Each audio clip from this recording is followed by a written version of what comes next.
All right, good morning. Good morning, good morning. Rob, that's a part of Apex. It's the beauty of Apex.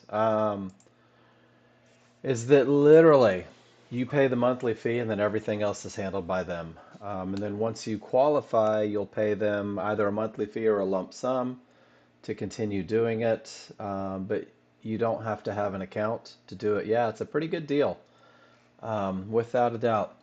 Hope everybody's doing well today. Hope everybody is ready to tear it up, have a good time, make good choices. Good morning, Luciano. Andy, nice to see you here. Cav, Miss Debbie, Miss Cindy. John, I noticed now it's John and Josh. You brought your split personality. Perfect. Um, good stuff. Very cool. I like that. I can't get my sons to trade. Not yet. Um, I'll get them there eventually. You know, when you're a kid and dad's like, I'm not doing what dad says. No way. That's where my kids are. That's okay though. They got to go do their own thing for a while. Did you raise a bunch of dummies? Probably.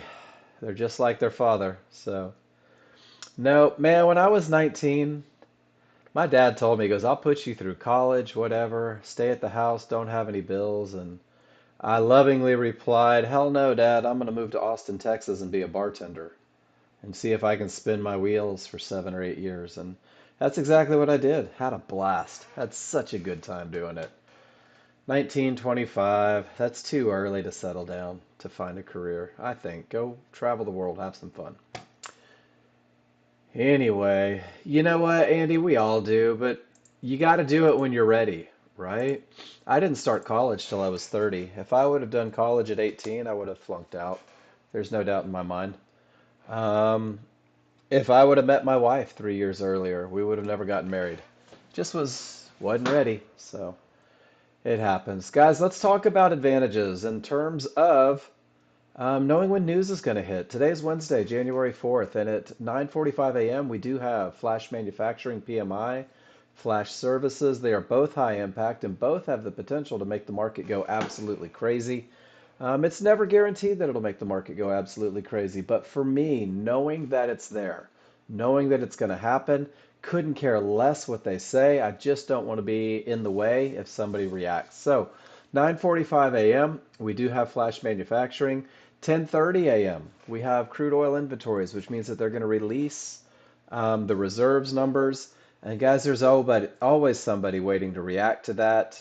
Even though it is low impact, 10:30 a.m. I am not in the crude oil market. I'm sitting on the sidelines waiting to see what happens. And then everything that we talk about today, guys, comes right from the tutorial section. All the rules, everything is right there. And then I want you guys to notice something. All the answers are probably here.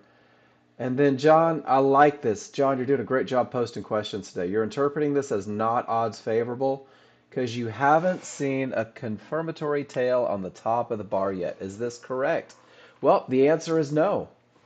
Um, the answer is a resounding no, John. And when we talk about odds favorable momentum, what you're going to realize is that odds favorable momentum has absolutely nothing to do with the bars. It has nothing to do with the bars at all. It has everything to do with the trigger lines. And watch this. I actually dropped a picture in the room just above you. Let me see if I can get this to open up for you. And guys, this is one of the advantages that we're going to talk about today. We're going to talk about a rule that's a high probability trend trade.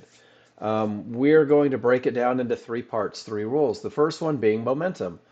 So, John, to cover your question early, momentum has everything to do with the triggers and absolutely nothing to do with the price bars.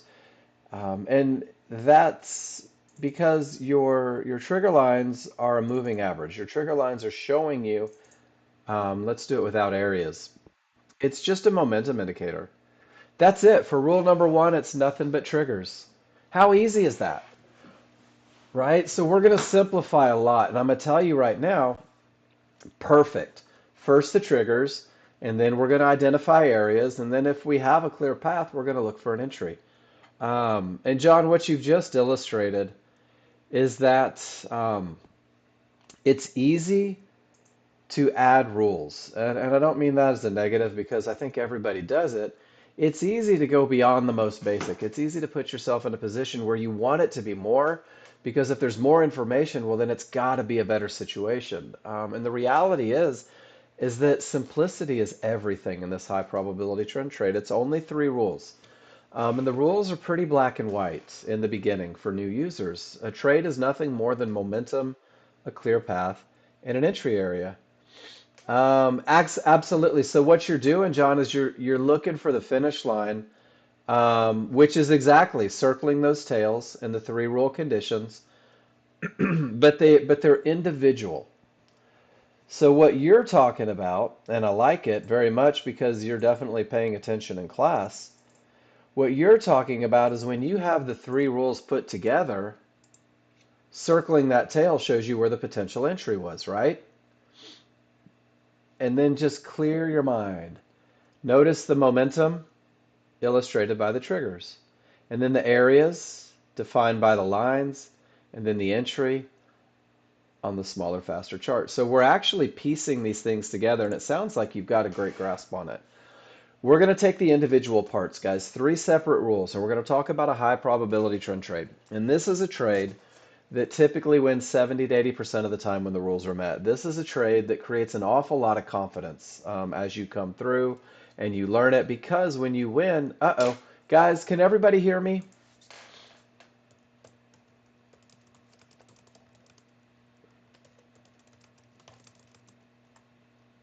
Cool.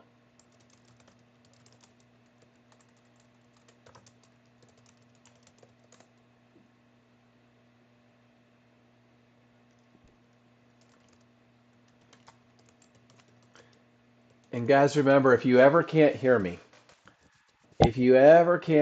just tell me. Go, hey, Mark, I can't hear anything.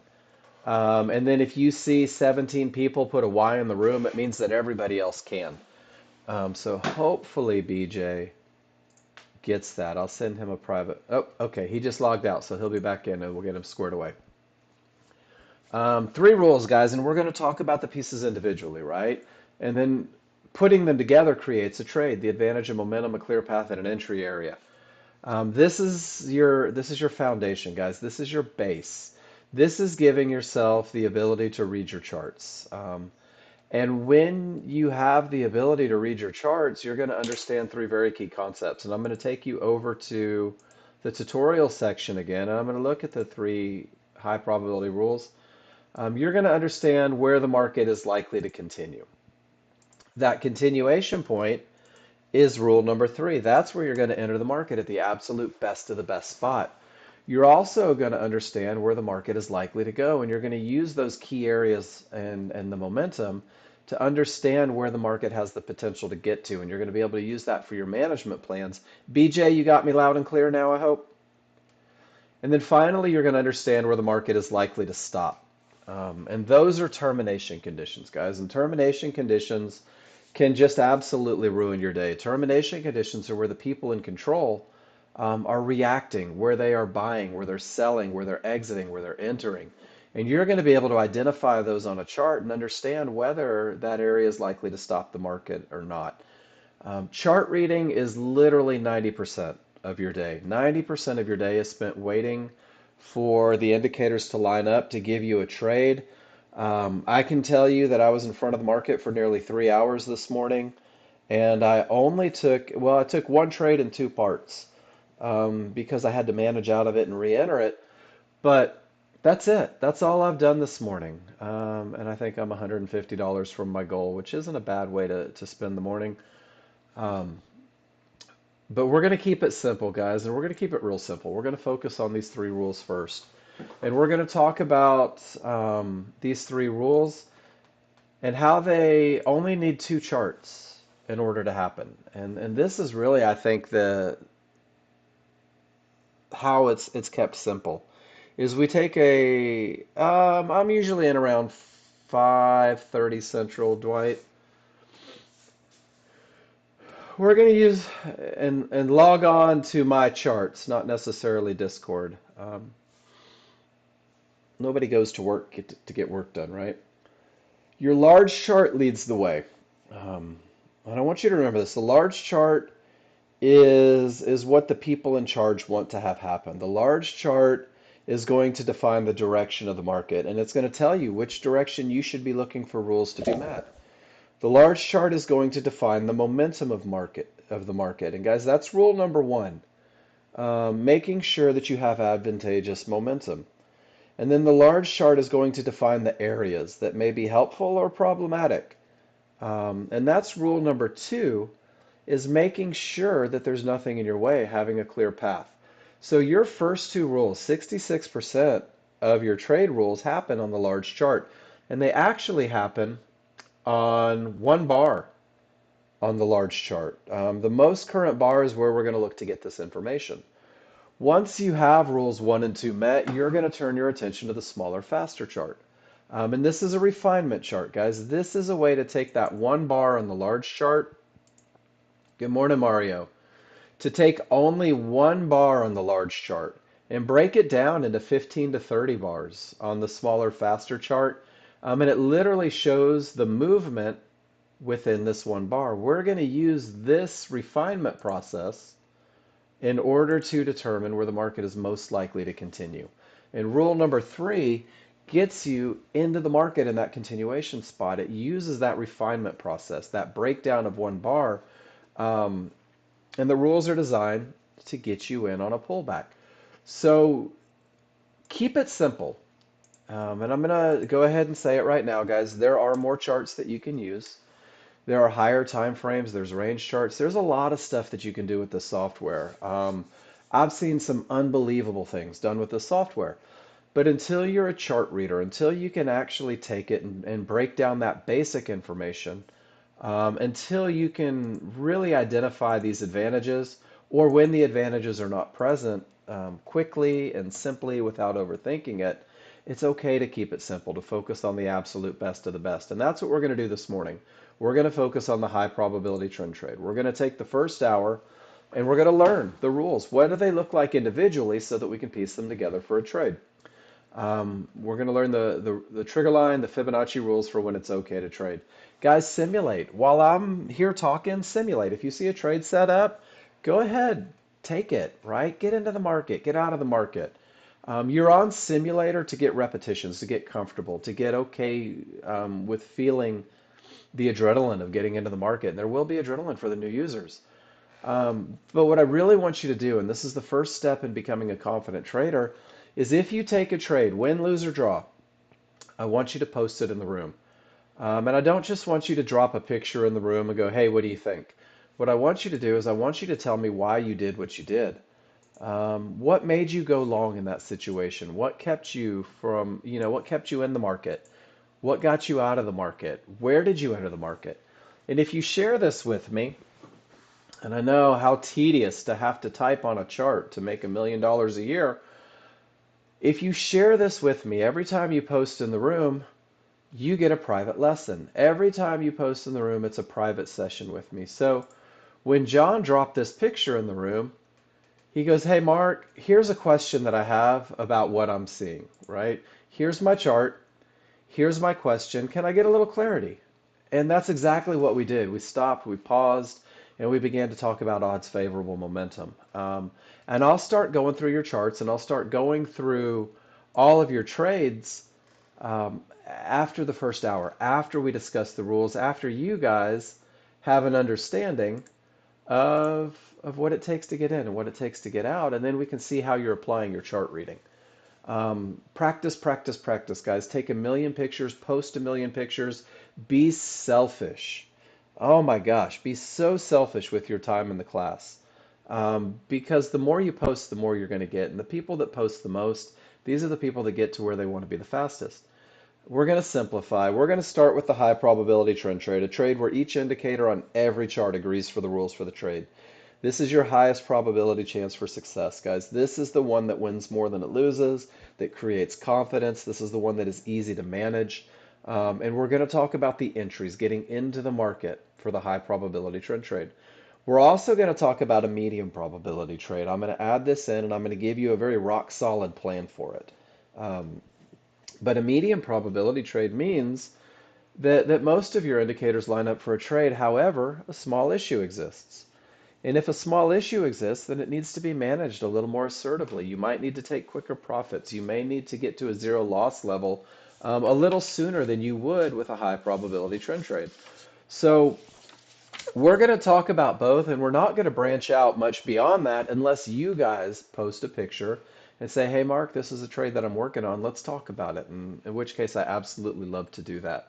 But you need to learn the looks so that they're easy, guys. You need to see these looks over and over so that they're easy to recognize. And the easiest way to do that is to take pictures, to write on your charts, to annotate your charts, and then to drop them into your spreadsheet, guys. And Nexgen gave you a spreadsheet when you downloaded the software. And that is, I'm going to drop mine in the room for you so you don't even have to search for it. Steal mine. It's got a lot of great stuff on it. But the spreadsheet, the first page is a trade journal. And all it is every time I take a trade. So for example, on August 31st, I took a trend trade. And it was a strong trend trade, is what I called it because I just labeled it. I felt good about it. I was confident. There's a drop-down menu that asks me how I feel. Am I relaxed, nervous, confident, jumpy, frustrated, bored? These words, these adjectives have a lot to do with whether or not you're following rules. And you'll find that the more you take pictures and label them like this. Did I have the conditions met? What was the result? And then finally, there's a notes section over here that lets me put my feedback that was received in the room into the spreadsheet. And I'm going to go back to this one every day and I'm going to study it. I'm going to look at what I did yesterday. And the cool thing is I'm going to ask myself what worked and what didn't work, what made me comfortable, what felt forced. And the more I do this, every day that I do this, I'm going to be a step closer because it's going to prepare me for the day. I'm going to be able to see the patterns that are bringing me success. I'm going to be able to recognize the patterns that are kind of robbing me of that success. And guys, I'm not going to lie, that's kind of what I'm really good at, is seeing patterns. That's sort of my thing. So if you post 10 pictures in the room, I'm going to recognize where you have challenges and where you have strengths. And we're going to celebrate your strengths and we're going to work together to eradicate the challenges, guys. So don't hold back. Post in the room. Use this spreadsheet. The first page is your trade journal. The second page is where you're going to put your favorite looks. Every time you take a trade that fits the rules, every time you take a trade that you want to add into your trading plan, drop it in here, right? And then come back and study it every day. This says, this is my long. What does that mean? That means that when I have momentum and there's no divergence and it's a clear path and it pulls back, that's the trade that I never want to miss. So what I do is I drop it in my spreadsheet and I come back tomorrow and I study it. And I say, okay, here's my look. I'm going to be able to find it in the market when the market's moving because I know what it looks like when the market isn't moving. And then finally, the last page, guys, this is really my gift to you. This is about 300 pictures of Nexgen users using the software. It is entry sequences. It is management sequences. It's stuff if you're trading the NASDAQ. Guys, is everyone else good or is it just Andy? Am I wonky? We're all good? All right. Andy, you got to feed the gerbils, man. They're not spinning the wheels fast enough. But always let me know, guys. Always let me know. Man, we got Winston in the mix too. John, you got a full house, brother. I love it. Guys, there's a whole section dedicated to management. Oh, no. There is a whole section dedicated to reading charts, patterns that repeat themselves. And there's an entire section on termination conditions, those likely to stop areas. Your goal, and I'm going to say this right now, guys, your goal is to make your section look like my section, to fill up your section with as many pictures as I have in mine, and then exceed that, because recognition comes through repetition, guys. So the more you take pictures, put them in the spreadsheet, post them in the room, the faster you will get to where you want to be.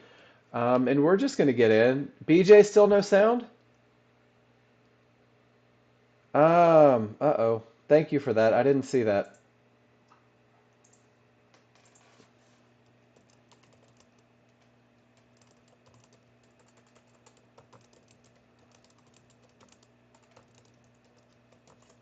All right. I just put a note to my Nexgen chat group.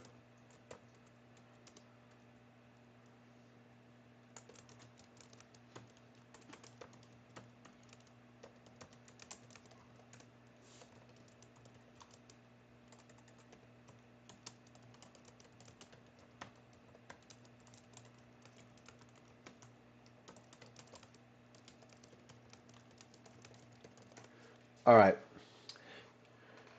We are going to get you, BJ. He can't hear me say that, but we're going to get him.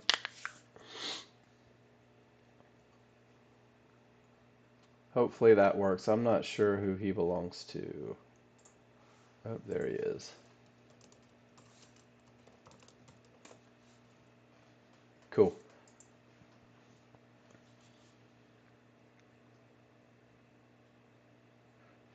Thank you, Joel.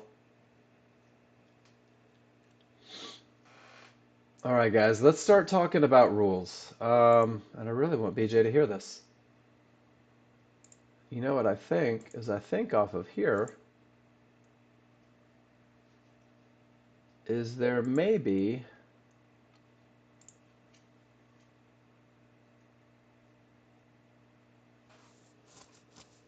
this will help BJ. Right from the instructions. Oh, cool, you got it. Awesome. I didn't want to go on without you. This is kind of a big deal. Deafen button, there you go. Oh man, it's no worries. This is what we do. It's important that you understand what we're looking for and what we're doing, guys. So we're going to start with rule number one. That's okay. Everybody has been. Remember that too. Everybody has been new at some point.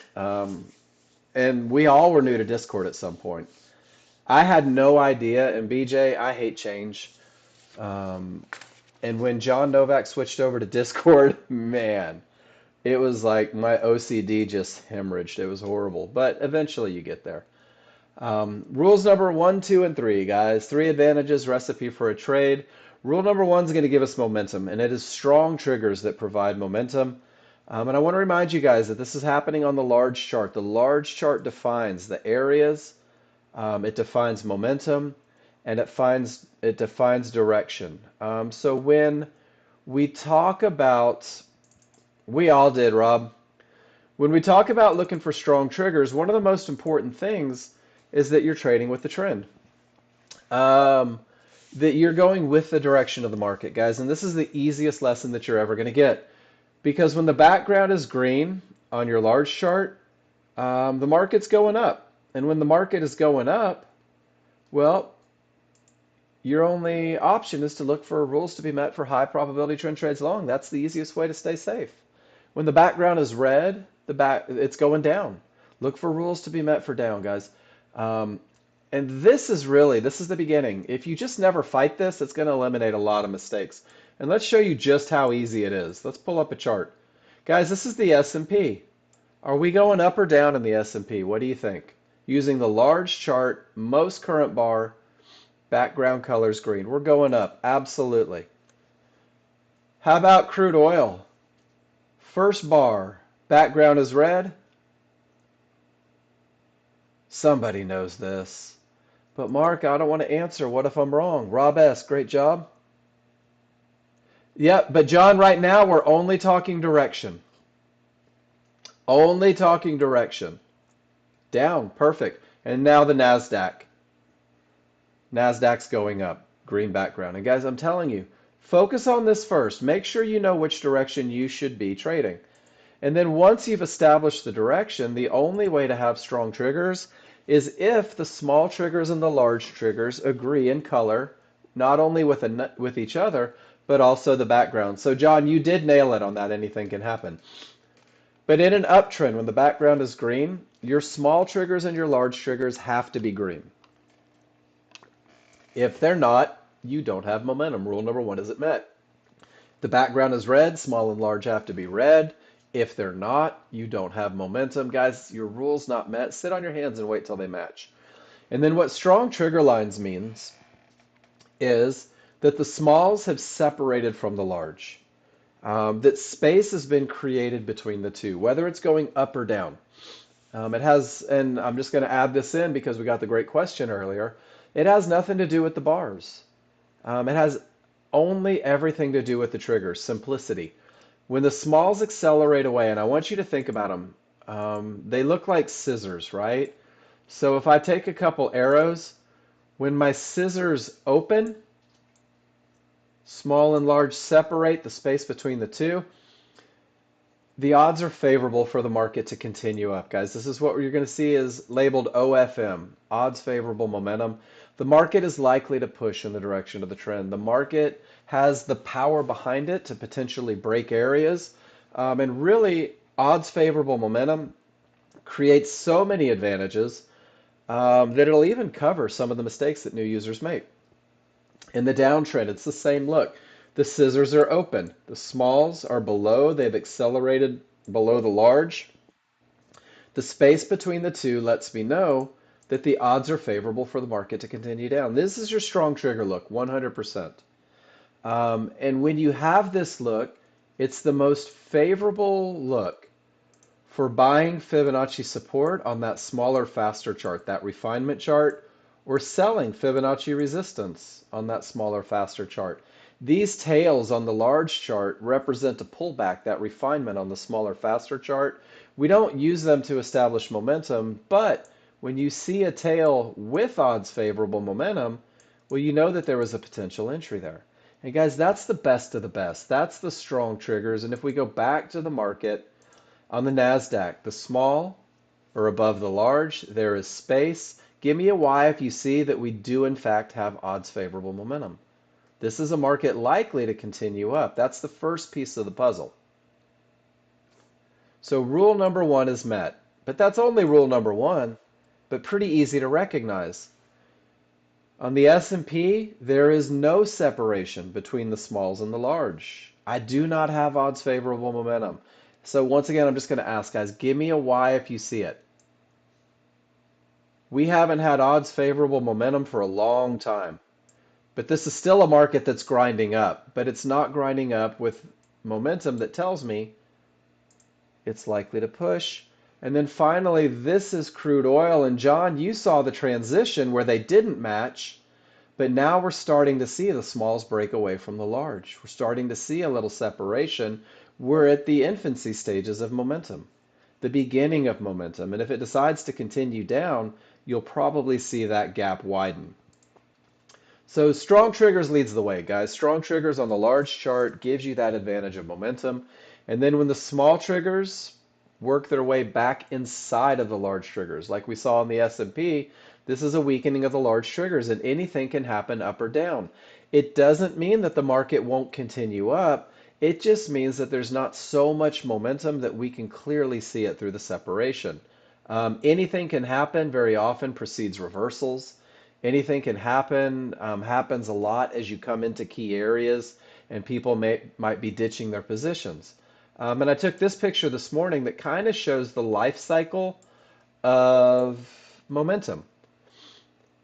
The smalls break above, the momentum begins, and you can see as they accelerate, the space widens, and then when they return, the momentum is slowing.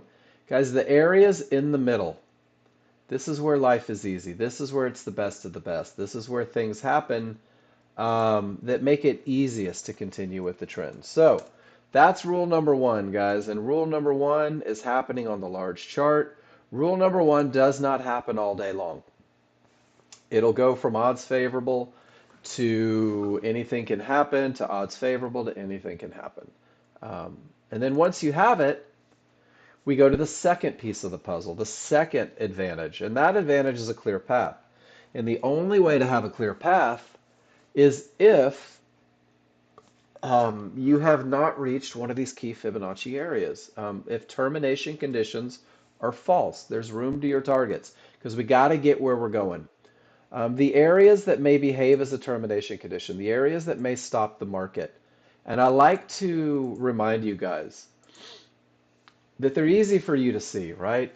You can see red Fibonacci resistance and blue Fibonacci support. You can see those yellow one-to-ones clearly long before you get to them. These are areas where decisions are made. These are areas where the people in control may be adding into positions, they may be taking profits, they may be going the other direction. The buyers might take over from the sellers and vice versa. So your awareness of these areas is important. It's going to keep you from trading into their decision-making process. And three things typically happen at fibs, guys. They either stop the market cold in reverse because the buyers are done and the sellers take over. Sometimes they break with that odds favorable momentum, and sometimes they just create this nasty little fight where the buyers and sellers can't seem to agree. But the decisions are being made, guys, and the decisions are being made by the people that control the market. And there's absolutely no reason for us to get caught up in their decision-making process. So on the large chart, we're going to look for areas. And in order to determine if an area is a termination condition, the first thing that must happen is price reaches an area. Price gets there. The dynamic Renko bars make it to support resistance, yellow one-to-ones, divergence highs, divergence lows, whatever that particular line happens to be on the large chart. And we let price reach the area because that's the catalyst for decision making is the price gets there, and then all the people that need to make a decision start to make a decision. Some of them do nothing, some of them add on to their position, some of them take all of their position off, and some people enter new positions. So what we do is when price reaches the area, for example, Fibonacci support, the only thing that you have to do is ask yourself, where are the trigger lines? And if the trigger lines remain above support or below resistance, whatever the area may be, no more trades into that area. You have to wait for the decision to be made, whether it's going to break, fight, roll, whatever. Here you can see there's a pretty good untradeable bounce coming right off support, almost to the tick. So price reaches, no triggers break, no trade. There is not a clear path. Well, when is the path clear? When your small triggers and your large triggers get below the area in question, in this case Fibonacci support. What you'll notice is that price comes through and both trigger lines follow. Support begins to behave as resistance. I also have odds favorable momentum, and then price has not reached the next area, the path is clear. And once again, guys, there's those little tails, that potential pullback on a smaller, faster chart. You guys are going to be able to pinpoint right where this tail is most likely to happen. And with that momentum and a clear path, that becomes your opportunity to ride the wave of momentum, all the way down to Fibonacci support. And for the new user, it's okay to leave it very black and white. If price reaches one of those lines, in this case, it's a divergence low. Price comes down, goes up. There's a loss of momentum, so I see this divergence line. This is not a termination condition. What this is just a visual representation of the loss of momentum. It happens in the background. The computer or the software does it for you. The recipe states when price comes back and reaches this divergence low, if the triggers remain above, no more short trades. You now have a termination condition. This one is called a pivot stop out or a PSO. You'll see it labeled on charts. If a termination condition from a low, whether it's fibs, whether it is one-to-ones, whether it is a divergence low, if you get a no triggers through termination condition and it reverses the market, we're going to call it a strong bottom. And the strong bottom is the precursor to the highest probability trend trade you can take when the rules are met going the other direction. And you'll see it at highs as well. And here's kind of your 90% rule, right? Everything is green, the triggers are green, and everything says up and price reaches resistance. You guys all ask yourself, where are my trigger lines? If they remain below the area of resistance, no more long trades, especially if you don't have just a madhouse worth of momentum, right? And look at the push. Decisions were made. Maybe some buyers exited a position. Maybe some sellers took over. They stole the momentum. You see it with the magenta line. And it pushes all the way back to Fibonacci support, right to another key decision-making spot. Probably not an opportunity to take a short there. And when it reached support and the triggers remained above, no short trades. So you're not going long into resistance, but you're also not going short into support, guys. 90% of your day is being patient, waiting for those advantages to come into place. Well, right here, the buyers weren't done and they shoved as hard as they could right back to resistance, to that divergence high and a second resistance. All of your triggers remain below the area. Once again, termination conditions, actually three of them. But this one changes with those weak triggers. This one reverses the market, right? So now it's a strong top, which is the precursor for the highest probability trend trade short that I can ever take. And I do have separation between the small and the large, which means that the momentum is present. The bottom of the price bar has not reached Fibonacci support, so my path is clear. And there's one of those tails, guys. There's that potential entry for the highest probability trend trade you can take. So termination conditions may keep you out of the market for a while, but it also keeps you trading into an area that may stop the market. Support holds to the tick and takes it all the way up to the next key area. Support holds to the tick and takes it all the way up. Guys, isn't that freaking amazing? Support is reached, the triggers don't break, and it pushes all the way back to resistance, and then it continues down. Not guaranteed to hold or break. Sometimes it creates an untradeable bounce before the market continues. Resistance to support to resistance, and that starts the day. Doesn't that look just like what we just talked about? An awareness of where you're trading and what you're trading into is designed to keep you safe, to keep you from taking that last short trade, right? To keep you from taking that long trade into resistance that may hold. So what we're going to do is we're going to make sure that termination conditions are false. And we're going to do that with the simple recipe, guys. If price reaches the area and the triggers don't break, sit on your hands, do nothing. If the small and the large get above the area is broken. It's now behaving as support. It's okay. Let's look for that next trade, guys. And it really can be that simple. And I put a picture in the room today for somebody. Let me see if I can find it real quick. There it is. So I'm going to come back to this one. Is everybody okay with the simple? If price reaches the area and the triggers don't break, sit on your hands and do nothing. If the small and the large break the area, well, then the area is broken, guys. Let's look for the rules to be met. Let it be that easy. Let it happen on the large chart.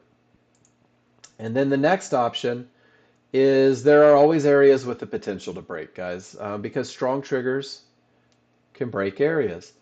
And you're going to recognize that potential. I'm looking for my picture. Through trigger line location. So trigger line location is key, guys. Not the color of the fibs, not the location of the bars. The bars reaching it starts the process. But trigger location is key. If all the trigger lines remain below the area, in this case resistance, no trades into it because we don't know what's going to happen. If all the triggers are above the area, you see that it behaves as support. The path is clear. Let's look for our rules to be met. And then in the center, you see that the small triggers have absolutely smashed through the area with odds favorable momentum. I stated when we talked about momentum that strong triggers break areas. Strong triggers break things, guys. It's on a coffee mug somewhere. And when the small smash through the area with odds favorable momentum, but the large remain below, this is an area with the potential to break. And when it has the potential to break, you don't have a clear path because the path isn't broken, right? The area is not broken, the potential is there. And this is going to be your first medium probability trade. This is going to be that trade where most of the indicators agree, however, a small issue exists. That issue is the clear path. 33% of your advantages are gone. So it's going to be imperative that you don't let go of momentum, right? That you really, really commit to that momentum look, as well as the entry area, making sure you have the lowest risk entry possible. And we'll talk about that. But you're going to see these areas break all day long. And I was able to snap a picture of it this morning. I believe this was the NASDAQ. And here's kind of the whole process. When price reaches that red fib and the triggers don't break, I'm sitting on my hands. I can tell you that I took profits in my long trade where I got in right at this tail. That was my profit taking spot because I didn't know what the market was going to do at that key area. Once the small trigger smashed through, it had the potential to break. So I was looking for an opportunity if it set up. And then once the small and the large got to the other side of resistance, you can notice that it behaves as support. The area is clear, the path is clear, and now I'm looking for that high probability trend trade. And the color isn't the key to understanding if an area is broken or not. It's the location of the trigger line. So I wanted to share this picture with you guys. This is a new one. And then where it's finally broken, we begin to look for rules to be met. So on crude oil, absolutely no triggers through resistance. Guys, we have a termination condition. It may continue up, but until it clears these areas or at least gets the small above with odds favorable, I'm going to sit on my hands and do nothing. I'm going to wait for that path. Small broke, large didn't. It had the potential to break, but look at the fight. Look at the push. And now the small and the large get below the area. Now the area is broken, but the momentum isn't the best. Remember, we got to put all three together at the same time.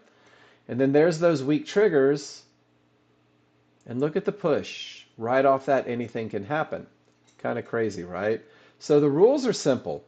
The recognition becomes easy with a little bit of repetition. And we've used the large chart to define everything. We use the large chart to define the direction. And we use the large chart to define the momentum. And we also stayed on the large chart and we're looking for the clear path. We're looking for nothing in the way. We use lines on the large chart to define these areas. We use lines on the large chart to determine where the market may stop, bounce, stutter, fight, all those other things. There's one more termination condition that I want to share with you, and this one happens on a smaller chart. Let me go back to the rules. Whoops, don't need that one. And this final termination condition is the only termination condition that I'll look for on a small chart. And it's three divergences in the same location, guys. Three losses of momentum. And you know that there was a loss of momentum because the cyan line prints off of the pivot. A magenta line prints off of the pivot at a high. Three divergences, three losses of momentum in the same price range may terminate the trend. This becomes more powerful when your small triggers are inside of the large triggers. That anything can happen look becomes more powerful still if that third pivot is higher than the lower pivot from a low or lower than the higher pivot from a high. This is a head and shoulders pattern. Apparently, it's a big deal in the trading world, but I use it. I use the divergences. Three divergences says, hey, things may end at a low, at a high, and this is the only termination condition that I'm using on a small chart because lines define problems on a large chart. But if I have three at a low or three at a high, I can see change on my small chart that I can't see on those slower moving bars on the large chart. So it may help me identify a turn from the bottom, or it may help me identify a turn from the top even when there is odds favorable momentum and a clear path. And this will also be an outstanding management tool for you. If you take the perfect trade, if you enter the market and you're in a short position and three divergences print, well, you know that things may be changing, and it gives you the opportunity to manage out, to maybe make some profits, not lose any money. Same thing, if you're in the perfect long and three divergences print, it's an outstanding opportunity for you to not sit and wish and hope and pray that the trade works, when really you have the information that things may be changing. Is everybody good, at least on the base concept of termination conditions? Um, No triggers, hang out, be patient. Both triggers, let's go for it. One trigger, 50% of my triggers. Let's make sure things are perfect on the other ones, right? News in 2 minutes. Thank you for that, Cav. Let's go to the NASDAQ and see if news moves it. And maybe this will be a good visual of why we don't trade news. Clear path with weak triggers, guys. The advantage of momentum wasn't present. And because it wasn't present, none of you went short and you didn't get stopped out. So horizontal lines, we'll go through it right now, starting at the top. Magenta line, BJ, means that there was a loss of momentum at this pivot. Price comes up and comes back down right about the third bar. This magenta line prints if the sellers steal momentum from the buyers or if the buyers steal momentum from the sellers. So that's what these are. Red is resistance, blue is support, yellow dots are what we call one-to-ones. These are 100% Fibonacci alternates. They're like fibs that print real time. This magenta midband about to turn green is the midband. And if it's magenta, it behaves as resistance. If it's green, it acts as support. And it's determined by where price is trading. If price is below, it's magenta. If it's above, it's support. These pink dots are what we call small swing one-to-ones. They are the yellow dots, but from smaller moves within the moves. And I think that's everything. And then finally, this reversal bar marker lets me know where, if this bar is going to be a down bar, it's going to happen right there at 1764.50. And look at that spike from news. That was a fire hose, wasn't it? Let me make it easier for you.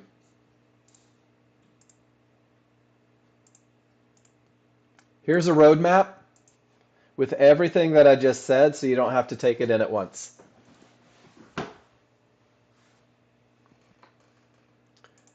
And we just refer to the lines as areas.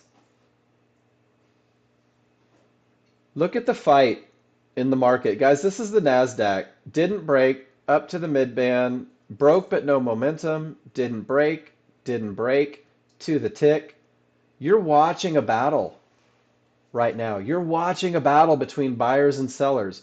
Buyers have a little bit of an advantage. The large triggers are up, but they don't have a clear path yet, right? Sellers drew a line in the sand with the magenta line, and look how price just reacted off of it. And you still don't have momentum. And it's kind of cool because rules aren't met, guys. You didn't have the advantage of momentum. You didn't have the advantage of a clear path. And it's okay to sit on your hands and do nothing. And that's really what I like to instill in you guys in the first couple days, is that it's okay to do nothing. It's okay to sit on your hands and wait for the rules to be met. But when the rules are met, when you do have the advantage of momentum, remember, momentum is defined by strong triggers on the large chart.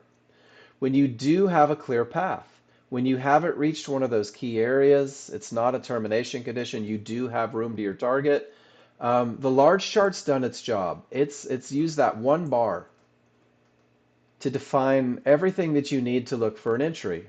And then we go into the refinement process. We go into the idea that from that one bar, there's going to be 15 to 30 bars of movement inside of it. And the one bar is what the large crowd wants. The one bar is what the people with money, the people that create trends and momentum that react to areas, guys, that's the big crowd. That's your large chart. The small chart is this group of yahoos that want to fight everything the large crowd is doing. It's these guys with enough money to create a push, but not enough really to turn it. And the small crowd forces a pullback. The small crowd fights everything and creates what we call a retracement. And a retracement is just a small push counter to the underlying trend. I think that's the clinical definition of it. So what we do is we instill rule number 3. And rule number 3 says that you're going to use a limit order to buy or sell a pullback. Buying if the backgrounds are green, selling if the backgrounds are red. 10 days on my main charts, Joel. And I'm going to use a limit order at an area inside of favorable large triggers to buy or sell that pullback, which means that I'm literally going to wait for the market to come to me. I'm not going to chase price. I'm not just going to jump in. I'm not going to get excited. I'm going to wait for the market to come back to me. And the way I use lines on the large chart, I'm going to use lines on the small chart for the opposite direction. Instead of defining where the trend is likely to end, I'm going to provide a bounce point. And I'm going to use lines on the small chart for that. Fibs, midbands, yellow one-to-ones. So the definition of a limit order, BJ, what a limit order means is that if I want to take a long trade, but I want to take it from this mid band, a limit order means if price reaches that order, then it's going to put me into a trade.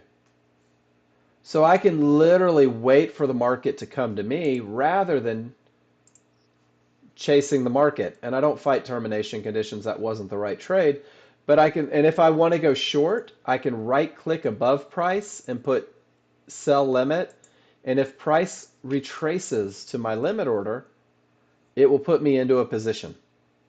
Does that make sense? So a limit order means that you're waiting for it. You're literally sitting there waiting for the market to come to you.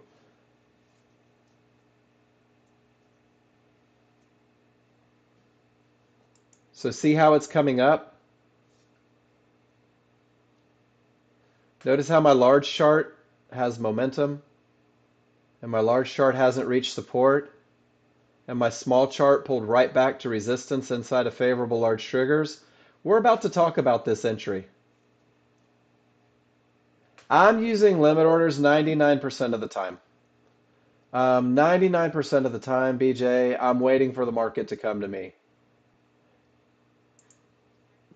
The other 10% of the time, I'm waiting for some sort of signal to get me into the market.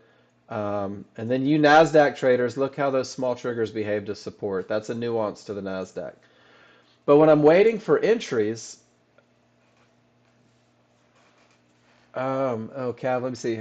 Apex account, trade on the NASDAQ. You're up 8 ticks. Close out your chart showing profit, and loss says you lost on the trade. You closed out your position or your chart?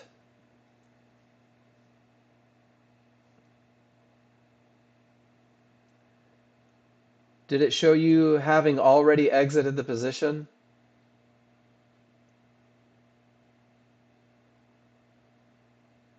And then if there's a discrepancy, guys, I always say you were up $8, you close the trade, it says you lost on the trade. So $8, if it's a legitimate $8, your commissions didn't cover it. And Apex will show you the commissions in the trade, so you would have been down about $8 on it. Does that make sense? If you make $100 on a trade, it's going to show you like $86 worth of profit, depending on what your round turns are. So maybe that's possible.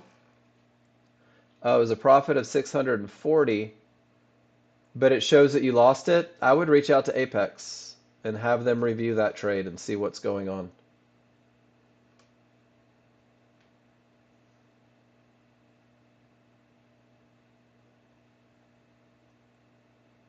So, Adriana, you lost a total of 76 ticks. 4 lot, 24 each, is that right? Or no, that's 96, isn't it? Am I doing the math right? If you lose a 4 lot, 24 ticks each. Okay, so 10 points is $200. $200 times a 4 lot is an $800 loss.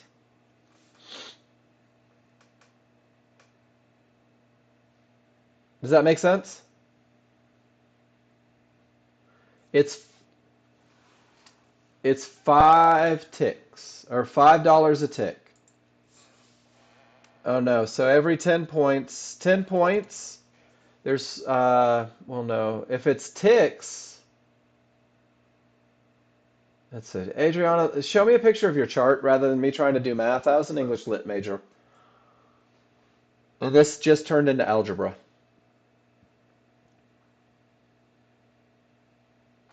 So show me a picture of your chart. Show me your entry and your exit.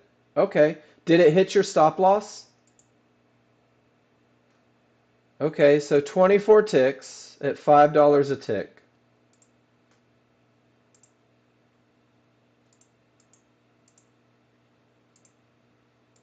is 120 times a 4 lot. Okay, so that's 480. Did you get slipped? Can you actually look at your entries and exits? Because if you got run over, and the market was going so fast and they couldn't fill you at 24 and they didn't fill you till 36, then you could be slipped.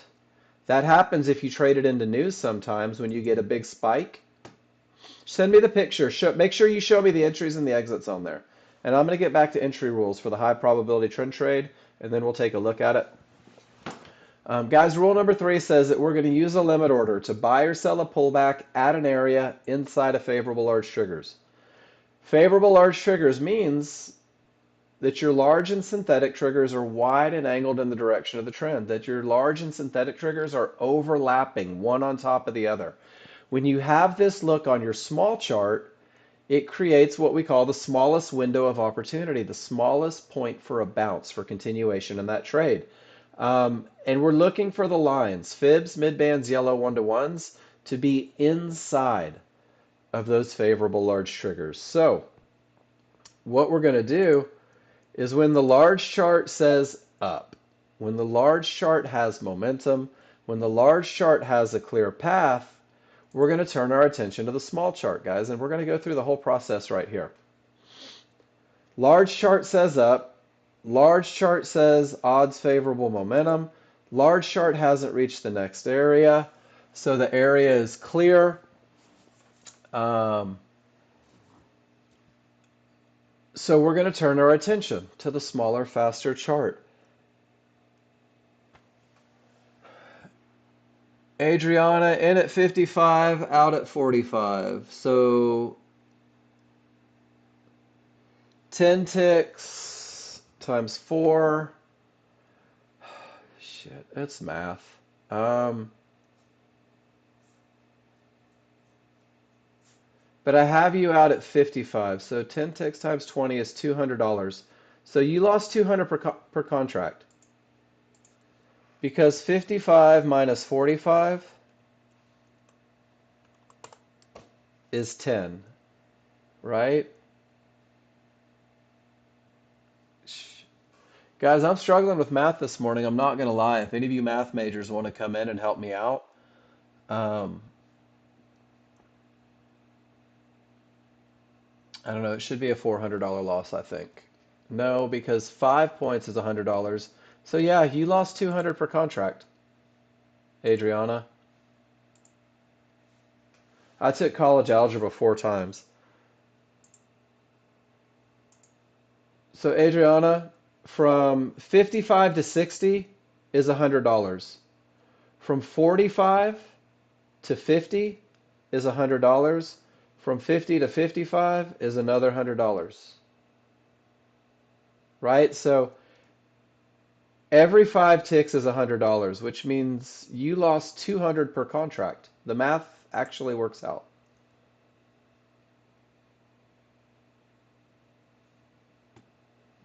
Sorry, I know that's a big hickey, but that's what happens when you trade 4 lots. You probably got slipped because you traded right into news. So even though your stop was somewhere up here, that spike, that emotional spike trading into news at 9:45, look at the timestamps. This move went that far in less than a second. So Adriana, what you just experienced, let's see if it's in the glossary of common terms. You just experienced slippage trading into nudes. One of the reasons why we don't trade into news.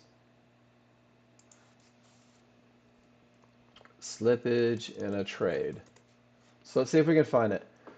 So slippage refers to the expected price of a trade and the price at which the trade is executed. Slippage can occur anytime, but it's prevalent during periods of higher volatility when market orders are used. So what happened, and guys, this is a great lesson for everybody, and the reason that I start with Forex Factory every morning, and I apologize for getting away from entries, just because your stop is at 50, with this emotional response, there was too much volatility to fill your initial stop, Adriana, and you got slipped $400. And this is a great, great lesson on not trading into news releases. And I hate that that happened to you. But Apex will actually tell you to stay the hell away from the market during news. It's somewhere in their guidelines. I know, that's a bummer. I've been there, been on that side of it. Forgotten, and I've been slipped bigger than 400 before. But that's what happened. You got slippage. Right on. We all get caught at some point. We all get caught at some point, Adriana. All right, guys, so let's go over entries. And I do apologize that I've digressed a little bit, but I love the questions. Please do not stop them. Large chart says go. Yeah, that's true, David. Once the large chart says go, I'm just looking at triggers, right? And I'm looking at all the areas. And I'm not worried about this line because this line is this line isn't on the large chart. I'm hoping this line gives me a bounce. So everything says up, and I wait for the reversal bar.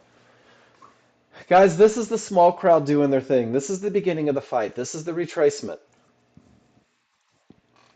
And John, this is a great example of how everything comes together, right?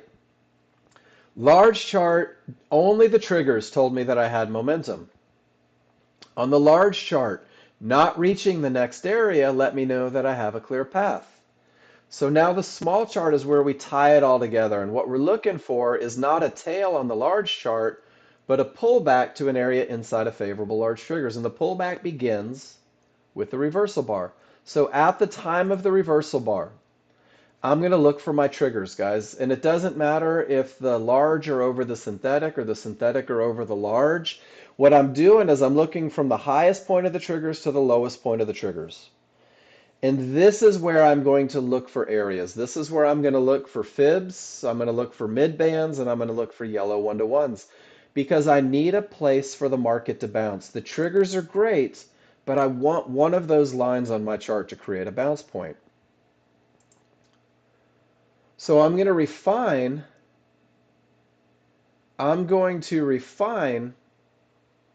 from the trigger lines and create a window of opportunity from the lowest point of support to the highest point of support. The areas inside of favorable large triggers. And this is where the market is most likely to continue. And John, I'll address that in just 1 second. From the highest point of support to the lowest point of support for a long trade. But because the large chart has momentum and a clear path, guys, I'm going to activate my limit order at the highest point of support, a tick or two above. And I'm going to wait. That's all I can do. And the market's either going to come get me or it's not. But the window is where the market is most likely to continue. The window is where it should bounce if this trade is going to work, if it's part of my 70 to 80%.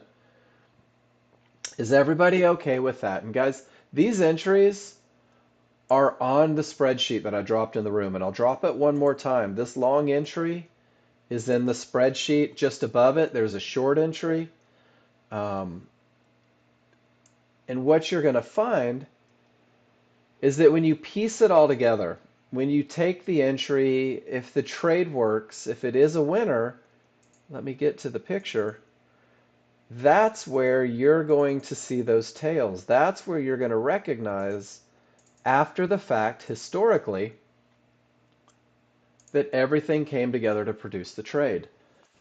We don't trade the tails. We don't use the large chart for entry. We use that refinement process on the small chart. And when everything says up and the momentum is the strongest and the market is absolutely railing with nothing in the way, this little shove back gets us right to the area of support inside of favorable large triggers. If I circle it here, it should line up with the tail on the large chart. So if I go to the live market, and guys, this is right into a termination condition. So the bar hasn't finished forming, but you can see that it pulled right back to resistance inside of favorable large triggers with an awful lot of momentum. And it pulled right back to the midband, right inside. And guys, that was the bounce point. And down it goes. Kind of cool, right? And if this bar becomes a down bar, I want you to see where the tail is. If I circle the top of that bar, right there at resistance inside of favorable large triggers. Guys, this is your trade. This one had the potential to break, and sure enough, with all that momentum, it got a good shove down, and it's coming from a termination that created a full reversal. Pretty cool, right? And this is what we do, guys. Every day. We talk about this every day. We look at it every day. So, John, let's talk about clear path, right? And there's another one on the S&P. Did this one give an entry? Let's circle a tail. There's resistance right inside of a trigger, but it was split triggers. Tougher one to catch. So, John, right now, price reached Fibonacci support. This is a termination, and this is not yet a clear path because the large triggers are still above it. Let's see if we can find an example of the whole thing.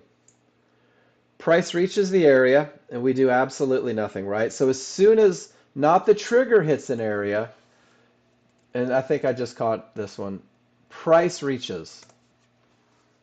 Because, John, the second price reaches this area, there's the potential for a reaction. There's a potential for the sellers to take over. There's the potential for a fight to start. And sometimes there's no fight at all. So when the small and the large break resistance, you can see that it behaves as support. But it's not the trigger lines reaching the area. It's the price bars reaching the area. So when this price bar reaches Fibonacci support, that's where I start the process of where are my trigger lines. None of them have broken yet. No worries. And I'm telling you, John, you're going to keep learning every day. Every day. Don't put the pressure on yourself to be an expert in the first week. The demo isn't designed to make you a professional trader. The demo is designed to show you how we teach, to show you that, yeah, it does in fact work, but you do have to learn how to work it. That's what I'm here for. So when price reached the area, that was the catalyst for potential decisions. You can see a little bounce, right? The smalls are through. It has the potential to break. But until they break through, it's not a clear path. So it's price reaching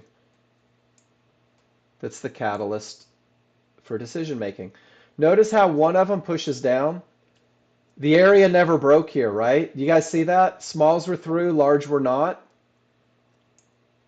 1, 2, 3 divergences in the same price range. Weak triggers. Last one's higher. And I'll be damned, there it goes to the upside, even though it had odds favorable momentum just a moment ago. Isn't that amazing when the lessons come together? I love this stuff. I really do. I get excited about this stuff. I hope you do too. So they overran. 3 divergences let me know that I shouldn't be trying that short. So good stuff. Then guys, let's learn how to police ourselves. The first way to do it is with the trend trade checklist, guys. This is the rules written out. This is what I'd love to see you write on your charts. When you take a trade, I would love to see you write odds favorable, clear path, area inside of favorable large triggers.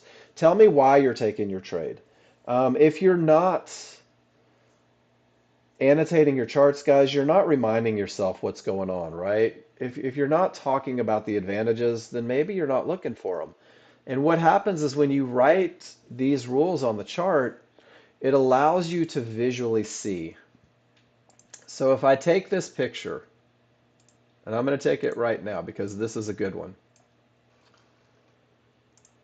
I should draw an arrow if I am getting ready to take a trade, and I should write odds favorable momentum or strong triggers, right? I should take this visual and associate it with words, associate it with a rule being met, because what I'm doing is I'm creating recognition. And then I can draw an arrow here, and I'm going to put price reached an area, triggers didn't break, no clear path, rule 2 not met. Guys, that took me just a second. Didn't even look at my fingers. But what have I done with this one little moment of annotation? I have defined the perfect look for a termination condition. I've associated the look with the words, and I began the process of recognition. And this is what you need to do with your pictures. And eventually it breaks, right? And then, John, we're right into those one-to-ones and the divergence high.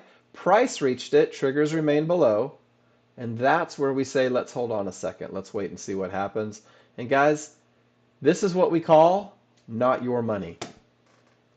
If your rules aren't met in a big move, it doesn't mean that there was an entry. It means that it's just not your money. Look at that termination. Am I the only one that thinks this is amazing? Price reaches 49.0916, and even with all that momentum, look at the bounce. Not one of you in this room had to trade into that line. Not one of you in this room had to give anything back because when you went to your checklist, you had to mark no on termination conditions. I think it's outstanding. You're welcome. Finally didn't. Great job, E. That was my thing too. Trading into termination conditions was my biggest problem. And I didn't realize it. And I'm going to be honest with you guys. I had absolutely no idea I was doing it until I started posting in my brother's classroom. And he finally asked me one day, and I still remember it like it was yesterday. Mark, how many times are you going to trade into those lines and expect them to break? His exact words. So do you know what I did every time I wanted to take a trade? Every time I wanted to take the trade is before I took it, I took a picture and I went through the recipe for a termination condition. And guys, it fixed me. It fixed me. I've never had anybody use this checklist. Use it truthfully. Mark yes to all of them and do worse than 70%. And most people find themselves in the upper 80s. But it's boring. You have to be patient. You have to wait, right? You have to wait for the conditions to be right. And people always tell me, well, Mark, there's not any trades if I only trade this one. There are. But you keep blowing money on the wrong trades. So enjoy the high probability trend trade, guys. And what it does is it teaches you to read your indicators. It keeps you focused on the advantages. It gets you to recognize them in the moment. As you learn, this is a termination that creates a full reversal, guys. This is a picture of it. This is the reminder that is the best of the best. But if you don't have one, you can use those divergences to manage. Here's your reminder of triggers. Odds favorable, large trigger momentum. Small triggers up above the large triggers widening. And then you'll notice, John, that it doesn't say anything about the bars, right? Isn't that cool? So it keeps it focused on the simplicity. This is your look. And then that's what it looks like when your advantage goes away. No triggers through, it's not a clear path. Smalls break through, it has potential. Small and large, now the path is clear. And then your windows of opportunity, guys, the areas inside a favorable large trigger. So all of this is on there for you. You should study this each morning. Take 5 minutes to look at the looks, to go back, maybe open up the market before you pull the trigger. And I'm telling you guys, my absolute favorite picture to see from you guys is this one right here, where you draw an arrow and you just take a second to write price reaches an area, no triggers break, rule 2 not met. This is textbook termination. Go back and find 20 of these, guys. Post each one in the room. Let's have a lesson on terminations. But what happens is it's going to be easier tomorrow to recognize it when the market is right there.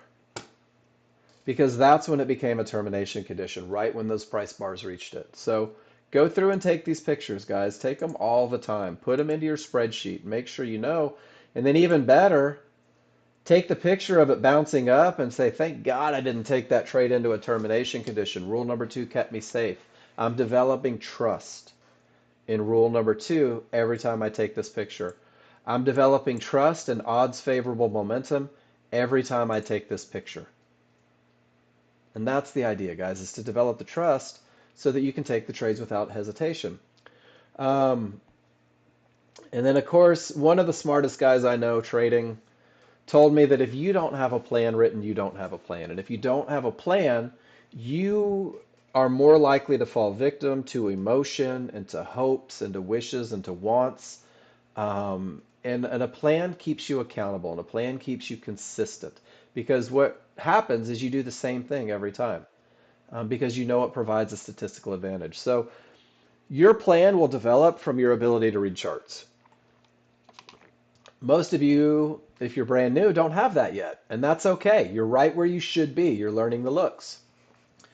This plan is a stepping stone. This plan is the beginning of your journey, guys, and it's designed to optimize your chances of success with the high probability trend trade and with the 50-50 trade, that trade where an area has the potential to break. But through simulation and study, class feedback, and continuous practice, you're going to create your own plan, and it's going to be based on your ability to read the indicators. So that's why it's so important to focus on the high probability trend trade first, because it teaches you to read your indicators. And your simple plan for consistency, guys, right there. Never fight the large chart direction or triggers. This pulls 60 to 70% of the most common mistakes out of the new users by simply sticking to that. And then you're going to define your entry for the high probability trend trade. You should have at least 20 pictures of longs. You should have at least 20 pictures of shorts. You should be able to literally take a picture of your spreadsheet and say, Mark, here's 10 longs, here's 10 shorts, here's 20 longs, here's 20 shorts. I'm really focused on the best of the best. When the rules are met, you enter the trade, right? And if the rules aren't met, you don't enter the trade because you don't have a statistical advantage. Let it be that black and white in the beginning. And then the same way you used a mechanical approach to get into the market, you're going to start managing in the same fashion. You're going to keep it very basic, very if-then, very low stress, no opinion, and then you will craft a plan tailored to your personal goals based on your experience. But your management plan as a brand new user should revolve around the perfect entry, getting into the market where it's most likely to continue, getting into the market at the area inside of favorable large triggers. And the one thing we didn't talk about yet today, but I'm going to, is that if you know where the market is most likely to continue, if you know that this is my window of opportunity, the point where the market is most likely to continue, then you know where the market shouldn't go beyond that window, 4 or 5 ticks. And guys, this is where stops go, where the market shouldn't go. And I think I even have a picture of one of my trades. My stop goes where the market shouldn't. If I'm going to hold this position to the next fib level, I can't put a stop where the market is likely to bounce. At an area inside of favorable large triggers, I have to be on that window of opportunity, whether I'm entering or whether I'm holding. So your initial stop goes where the market shouldn't, and it's going to get hit. I'm going to tell you right now, I'm not going to tell you guys that you're going to take 100% winners. Your stops will get hit because anything that wins 70 to 80% of the time is mathematically obligated to lose 20 to 30% of the time, guys. It's a cost of doing business. It's a normal part of a positive equity curve, and anything else you need to tell yourself to feel okay with the idea that you can't win every trade. Um, Not winning a trade is where it's so important to make sure that you had the advantages, because if you go into a trade and you lose, you should be going back and annotating your chart. Did I have momentum? Did I have a clear path? Did I have an entry area? Did I have the absolute best of the best chance for success? And if the answer is no, you don't get to pretend to be surprised when things don't work out. If your stop doesn't get hit, the market's probably going to give you a reversal bar. This reversal bar is the beginning of going with momentum, going with direction, going with the clear path. So if you get a reversal bar, you're going to reduce risk right above it, 2 ticks.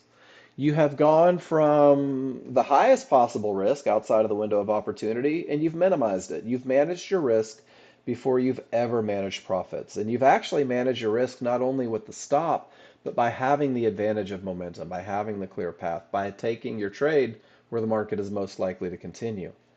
And at this point, you're either going to get stopped out for a small loss, again, normal part of it, or it's going to hit your first target. And in this KISS plan, in this very simple plan, your first target is $100. And that $100 isn't designed to make you rich, but rather it's designed to create confidence, to let you know that when those advantages are in place and everything is beautiful and doing what it does, that it's not hard to make money. Um, and I'll stand by that all day long. I don't believe it's hard to make money if you just wait for the advantages to be present. And when you hit this $100, you feel good and your palms dry up and your pulse lessens and you're going to go to break even. You're going to have absolutely zero risk on the trade. And you're going to do that not because that is your best stop. You will learn to not put your stops at break even that fast, But until you know how or when, it just keeps you safe and it makes it easier for you to hold on for that second target, right? It makes it easier for you to trust momentum in that clear path. And then for the brand new user in the KISS plan, the second profit target is $200 in the distance. And that's it, which means that with all of those advantages, right? With odds favorable momentum, with a clear path, with having entered at the area inside of favorable large triggers, by letting the large chart lead the way and tell you that it's time to be in a trade, you collected $300. And then you exited and you said, you know what, that's it, 300, I'm done, I'm out. And guys, this is the beginning because your plan will grow as you learn to read the indicators. And every great entry creates a manageable trade. And I want to show you this in the spreadsheet. There's a whole section on management. And there's one that says when to hold. So when you have odds favorable momentum and you take the perfect entry and you exit long before the market ever stops, that's okay. Drop it in the room, and then you and I'll have a conversation about odds favorable momentum and a clear path, how it gives you the opportunity to hold for bigger moves. And there's a few of these in the spreadsheet, but every time you take a trade, there's a management opportunity. If you take the perfect entry, there's a management opportunity to get out at the area that may stop the market. And I want to find,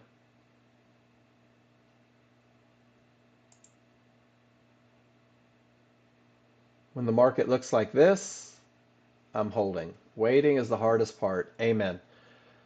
So guys, that is my first hour. And it overruns, and it always overruns when I have new people. Give yourself the best chance of success as a brand new user. And I want to show you how simple it can be. And I'm going to try not to save this one. Let me take everything off of this that is educational fluff. This is the rules for the high probability trend trade and how to manage it.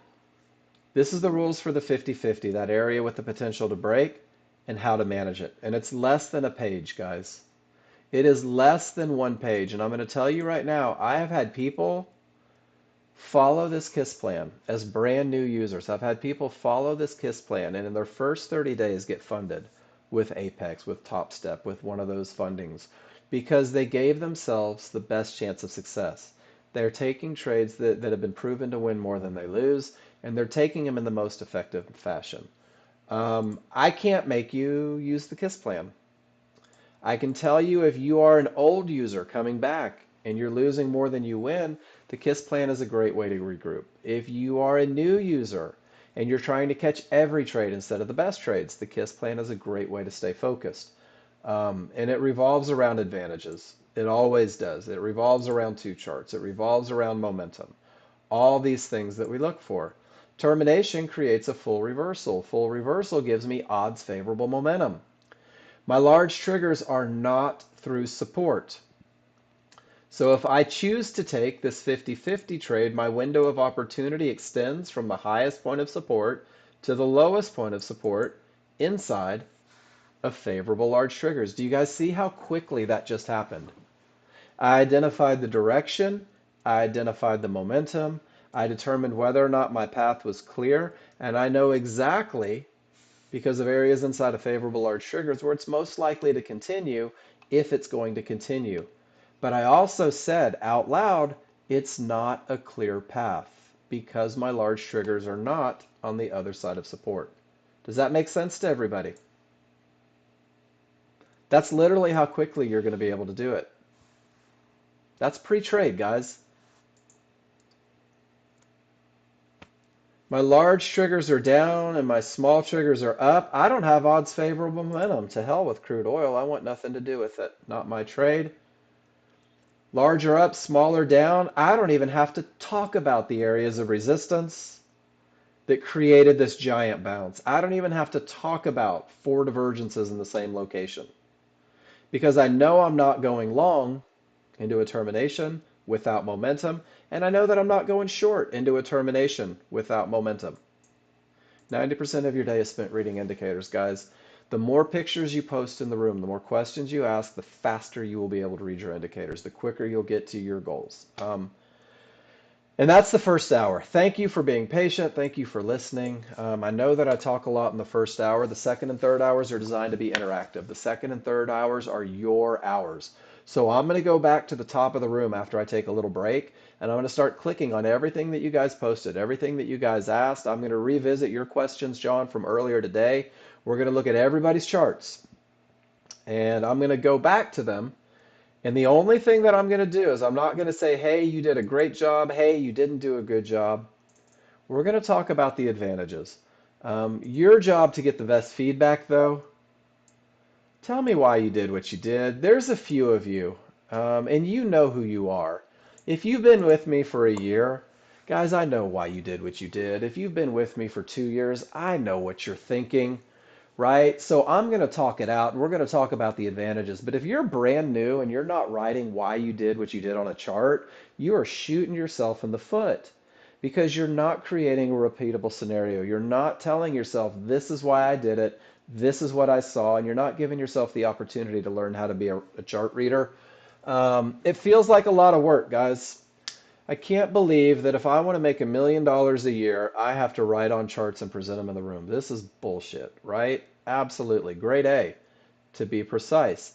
Or maybe I've watched so many people fail in the beginning because they refuse to accept the process that I really, really, really don't want you to have to suffer through that. I don't want you to go through what I went through, and I want you to get to where you want to be the fastest. So annotate your charts, please. I'll be back in 5. Look at that, term to term. I don't know who's going to win, but I don't have a trade. See you guys in just a minute.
You know what, John? I'm so glad you said that your gamer sons are telling you that the patterns are obvious. Um, for you guys that are my age, and I'm 51, you may remember Atari 2600, John. I don't know if you're old enough to remember that. But video games back in the 80s had patterns that you could beat the system, right? And if you were a little cooler, it was Contra, up, up, down, down, left, right, A, B, and you got unlimited lives and stuff like that. Um, Kids see it like this. It's nothing but patterns. I was explaining to a kid at my other job what I do, and I said it's just video game patterns is all it is. And once you get the patterns and you understand them, you just repeat them. And that's kind of how everything comes together. Um, so I love that your kid said that. And my oldest son is freaking amazing. He has high functioning autism and everything is patterns to him. And I want him to do this so badly because once he figures out the patterns, my kid will be rich beyond his wildest dreams. And he'll be so much better at this than I ever would be because he won't deviate from the patterns. And kids tend not to. But us old farts, we want to make it harder, right? We want to give it more information. It's got to be more things. It can't be that simple. There's got to be more to it. And gosh, just fight it. Fight that urge, right? Fight that urge to make it more than it is. So I'm going to scroll up to the top of the room, guys, and we're going to start talking about the stuff that you guys posted, the questions that you asked. I'm going to go in order. So if you posted, I will get to you, I promise. But we're going to start off and see what's going on. Um, and then, Joel, you posted something last night as you're doing market replay. So let's take a look at some of the stuff that Joel did. And he's using his checklist, and I do like that. And he's got too much resistance, right?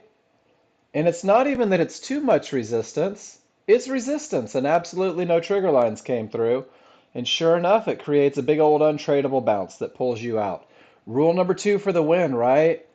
And Joel, it's not even a 50-50 because price reached the fib. And this is what I want to make sure that you understand on this picture. It's not a 50-50 checklist. It is just a straight up no terminations. A 50-50 checklist is when the smalls break the area and the large haven't. So, rule number two for the win on that one for sure, Joel. Great picture though. And guys, this right here, that is markets replay. That is Joel going back and replaying the day, taking pictures, repeating patterns, and making sure that he's comfortable with what he's seeing. And I love this one, right? Now we have that momentum and everything's about to clear and you get in at support and everything works out, Joel, and you make beautiful money. And then it reached resistance and you chose not to exit. Great spot to take money. Awesome trade, Joel. Very nicely done. And then there is that 50-50 and divergence prints that area with the potential to break, but because of the divergence, Joel says, whoa, hold it. That's not my trade. Joel, once again, nice adherence to the rules. Great job focusing on it. And guys, remember I have to scroll up and down. So John, this was the question, and guys, this is great for everybody. What's that baby yellow line? That baby yellow line, as well as this white line, are what we call reversal bar markers, guys. And the only thing these lines signify is the price at which this bar becomes a down bar. So if all the bars are going up, if price reaches 74.6, whatever that is, 46, well, then we're going to have a bar to the downside, and vice versa. If it was above it, we'll use it. You don't have them on your charts? Huh. I would have to open up 8 to take a look at it, but it should be in the T3 Pro Trader. There should be sets for it. Um, but the way that we're going to use these, Cav, that's one of those ones where I have to defer you to Jason, and he'll get you squared away quicker than I ever could.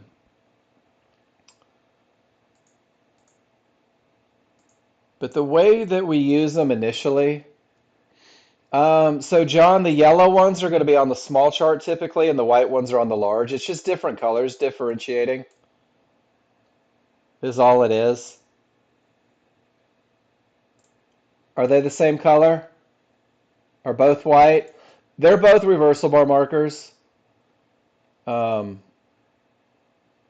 Maybe it's the newer software. I don't know if you have the newer software. There's settings where you can go and change them, and maybe they're just both set to white. I'd have to look at. Mine were both gold this morning.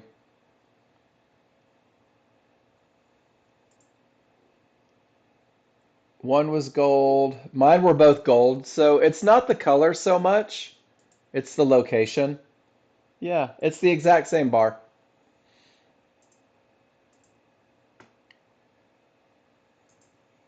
But the way we're going to use it, whoops, I had that and then I just didn't even use it. We're going to use the reversal bar marker, guys, first and foremost for the gap theory. And what the gap theory is when price accelerates away from the large triggers and it hits an area, if there's room for a full bar back to those large triggers, we have what we call the gap. And the gap theory says price often closes the gap. So it almost acts as a vacuum and it keeps you from taking that long trade before the vacuum sucks them back to the large triggers. Um, no other trades yet, Adriana? That's okay. Have you not traded? No. So are you telling me that your rules weren't met, so you didn't trade?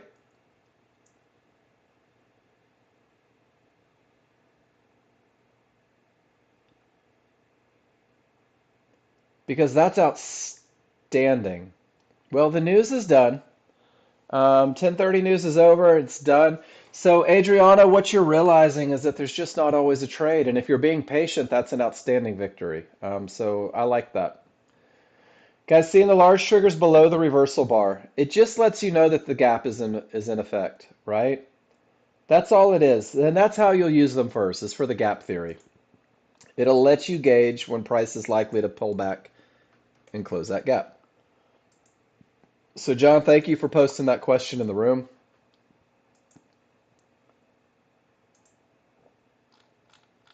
Look at all that momentum. Good stuff. All right, gonna go to the next picture. We'll see what happens. Dun, dun, dun, dun, dun, dun. All right, that was your first one. Here's the second one. This line of resistance anymore since it stopped reporting. So, great question again. Man, I like your questions, John. I love that you're asking all of them. So, what you're seeing right now is, and you see the same thing here, those two. What you're looking at is you're looking at synthetic fibs. You're looking at fibs that are coming from a different time frame. So again, you know I have pictures for it. Um, the fibs come from three time frames on your large chart, and this is why it's so important to have tick data on in NinjaTrader 8 users. But they're going to pull fibs, these key areas from your 5-1, from your smallest chart, your entry chart. It's also going to pull fibs from a higher time frame, and the crude oil and the S&P, it's a 21. And the fat lines are from the 21, the skinny lines are from the 5-1, and the ones that continue off into infinity, those are native to the chart. Those are the 13-2. So, John, what you're looking at on yours is there's a 13-2 fib. This is a 5-1 fib, and the way that they print and the way you know is you won't see it on the most current bar. But if it's one bar behind it, if it's trailing just a little bit, that one bar, it's still in effect. It is still 100% in play. But if it stops back here, if you see it in the rear view mirror, then it's no longer in the equation. Does that make sense?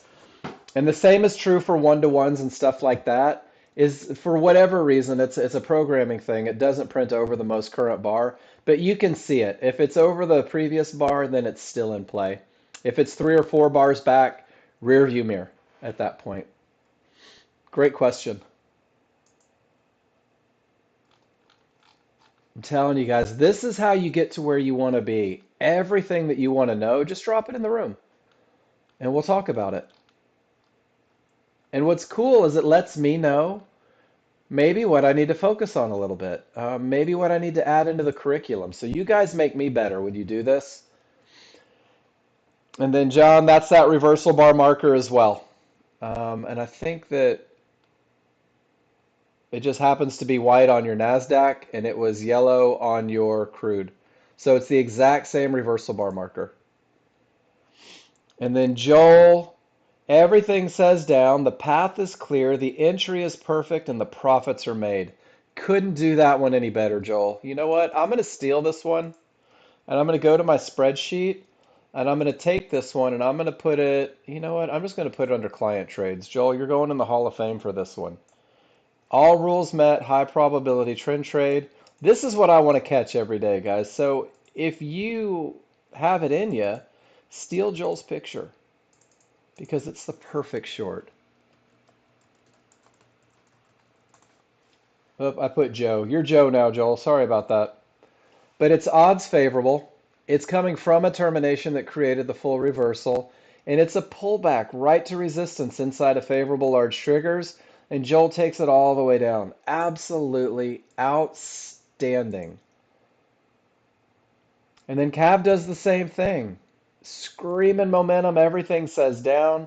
He takes the pullback to resistance inside of favorable large triggers and gets paid at the fib. Um, I love seeing this. You were Joe until fourth grade. Um, and I really love seeing this because it means that you guys are focusing on the rules. It means, well, one, that the rules are valid, right? Because you're watching different people take the exact same looks, maybe on different markets in different time frames. The patterns repeat themselves, guys. You only have to learn the patterns. And then once you learn the patterns, it's going to open doors. It's going to open so many doors. All right, let me see where I'm at. Ba-ba-ba. We just got...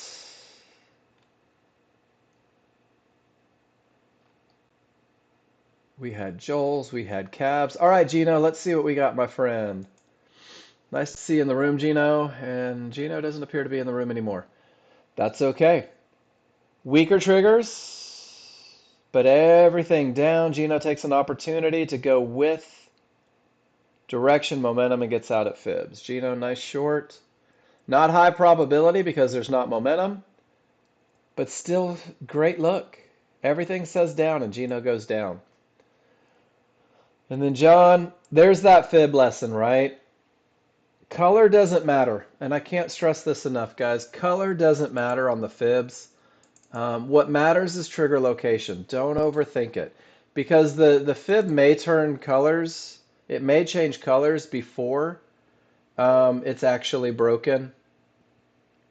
I'm looking to see if I had that picture. Everything is about trigger line location. So this one happens to be broken, but that was from the 8 a.m. fib update. So it had the potential to break. I actually went long right here, and it printed during the middle of my trade, and then when everything broke, it was broken. So it's not the color, it's the trigger line location that lets me know.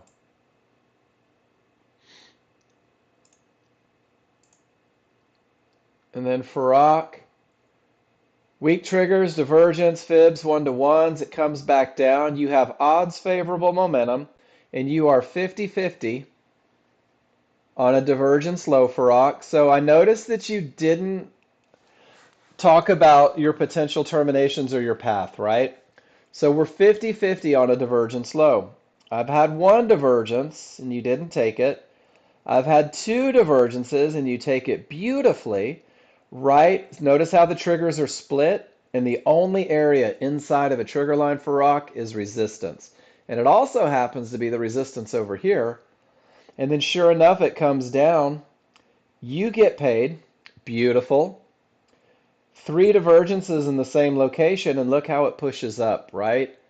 50-50, three divergence. Farrakh, this is a beautiful trade. And the fact that you waited for the area inside of the trigger, And it's really the only area inside of a trigger, right? The mid-band's floating in the middle of nowhere. There's nothing down in the large triggers. Amazing trade, Farrakh. Nicely done. I hope you have an awesome day. Come back tomorrow and show me another one of those great trades.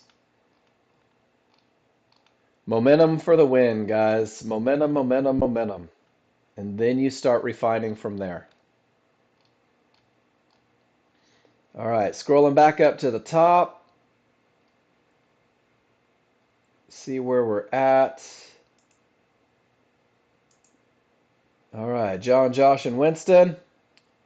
Midline on a price support. Does this mean I should interpret it as an especially strong area of support?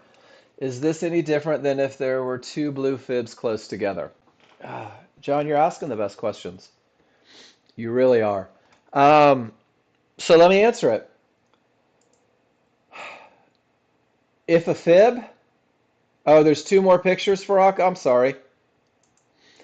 When you guys do three at the same time, I can't always tell. I think it's just one picture in there. That's my bad. Termination off the low. Three divergences. No, you're good. May terminate the trend. I like it. You have strength, but you are trading into the divergence low. And then once again, you take the absolutely perfect entry and you get out at trouble. And Farak, you're really doing great. The fact that you recognize three divergences in the same location, they keep getting lower, that just strengthens the case that things may push down. And with that momentum after three divergences, you take a low risk entry and rock it out at the trouble spot. I really like the way you're trading today, man. And then everything says down. No such thing as an okay top, right? Farak, there's no okay top. That's like going, this top is kind of pregnant, but not totally. Let it be one or the other, right? Let it either be a strong bottom, a termination that creates a full reversal, or a strong top, a termination that creates a full reversal. All this is just a pivot from nowhere. Does that make sense? Not an okay top, it's just a pivot. That's it. And it can still reverse the market. And the cool thing is with this much momentum and the clear path, once again, you take the perfect entry right at the bottom of the window and you get out of trouble. Farak, outstanding. So the only thing that I would say, no such thing as an okay top. And then if you look at this though, Farak, you had a fib right at 49. You're not bringing your synthetics over. You're not bringing your 5-1s over. They're not printing. So there actually was a fib right there. So it was probably a great top. You see the fib? Normally that 5-1 area should be on your large chart. So I would refresh data or something like that. Try and get a little reboot on it. Make sure, because that's a big key factor, right? That's a huge factor, making sure that you have your areas. Great job, Farak. Sorry I didn't see those at first, but I got you. All right, John. So we're going to talk about mid bands and we're going to talk about fibs. I'm so excited about your pictures. So I'm going to start by answering a question with a little lesson on fibs. Where do fibs come from? When a mommy and a daddy fib. Nope. So when you have your software, when you open it up, this is how fibs come to play. Um, your software measures every swing in the market, every swing in the market, every up, every down. It does it over a historical time period. It does it in different time frames. It creates synthetic time frames, and it makes even more. And your software does thousands upon thousands of calculations. So, John, when you get a fib, and everybody, when you get a fib, when you get blue Fibonacci support or yellow Fibonacci resistance, what you're literally looking at is the best of the best, the highest concentration of these calculations. And these are the ones that show up on the chart. Your midband just happens to be a moving average. It's the mean is what it is. So a midband and a fib, I'm always going to put more strength to the fib, right? And if I get like two fibs in the same area, well, then it's an even higher concentration. But what's cool is that if your median average, right, your mid band lines up perfectly with a psychological area, I would say yes, there's a little more strength right there. Um, there's a higher possibility. Not only is it an area for a potential bounce because of the mid band, and you look at your trigger location, but also because there was a Fibonacci area, something that was produced from the ups and downs in the market. And I love it. In the same way that it may create a big problem for you as a termination condition, the same is true over here, John. If I get that mid band and it lines up with a 1-to-1 and Fibonacci inside of favorable large triggers, man, I get absolutely giddy that so many psychological areas and my median all come together.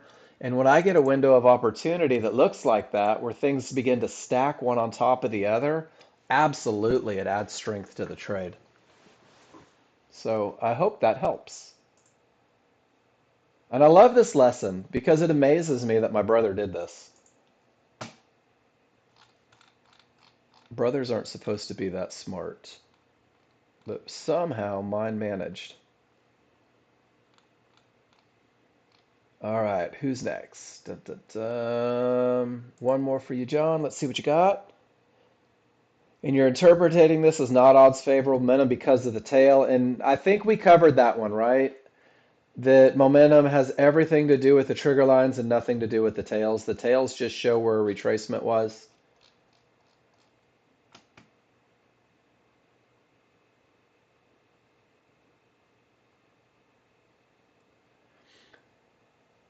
Haji, great question. I'll get it after we look at Gino's chart. And again, Gino has split. So, guys, let's just do this as a classroom, and I want you to see how policing yourself creates a huge advantage. How writing on your chart creates a huge advantage. Um, let me see if I can blow that up. There we go. He's not going to make you any money, Andy. You're going to have to do it yourself. Took a shot on the 50-50 with my bid below support. Guys, this is the annotation on the chart. Took a shot on the 50-50 with my bid below support. Well, the smalls are up, I agree. The large aren't through. Not the best momentum. And he does get in at support inside of favorable large triggers, but there's that divergence on a 50-50. I hope this one worked out.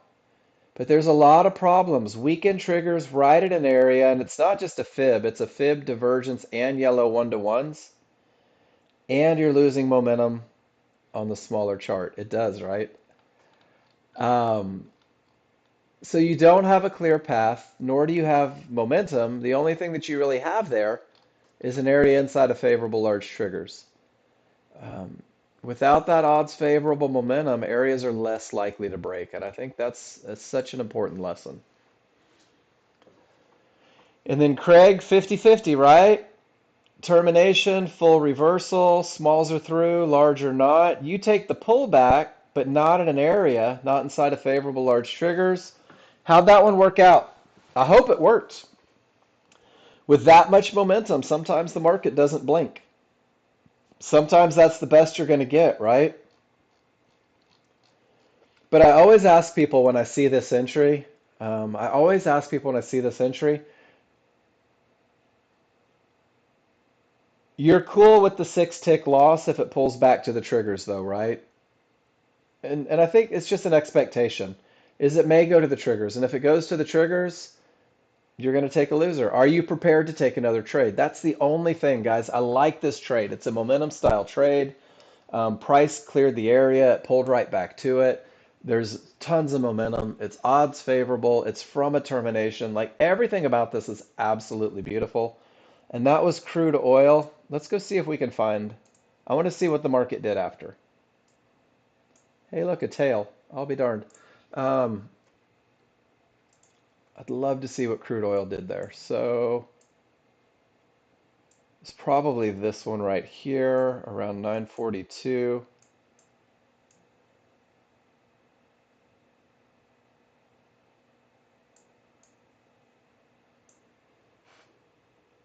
Um, Man, Man, I hate when I can't see timestamps.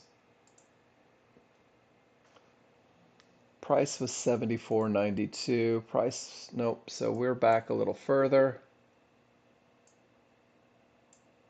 I believe that was this one right here, right around 853.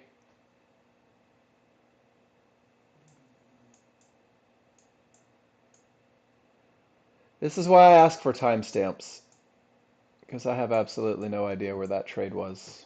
Sorry. I was hoping to find some good information, guys, but I'm not sure where it happened, so I can't go any further than that.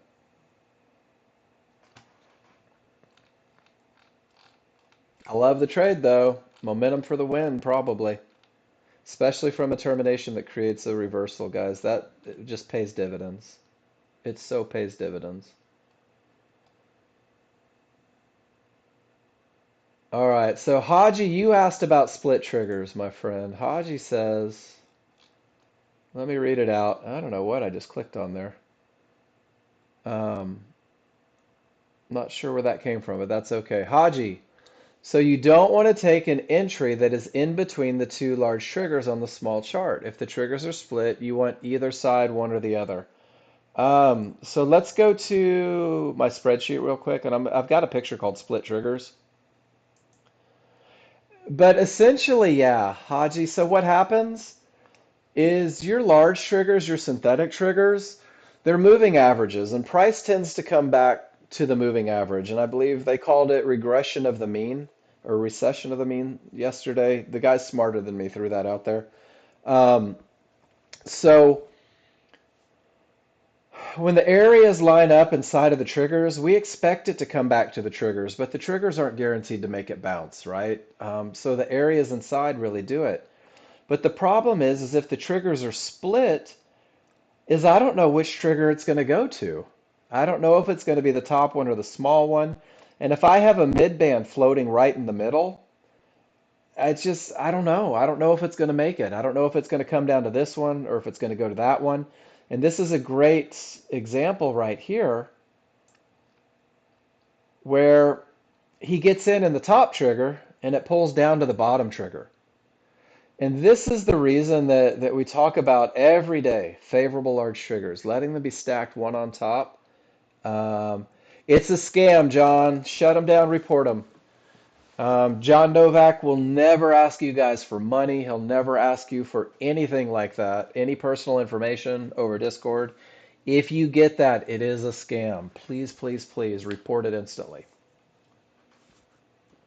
Does that make sense, Haji?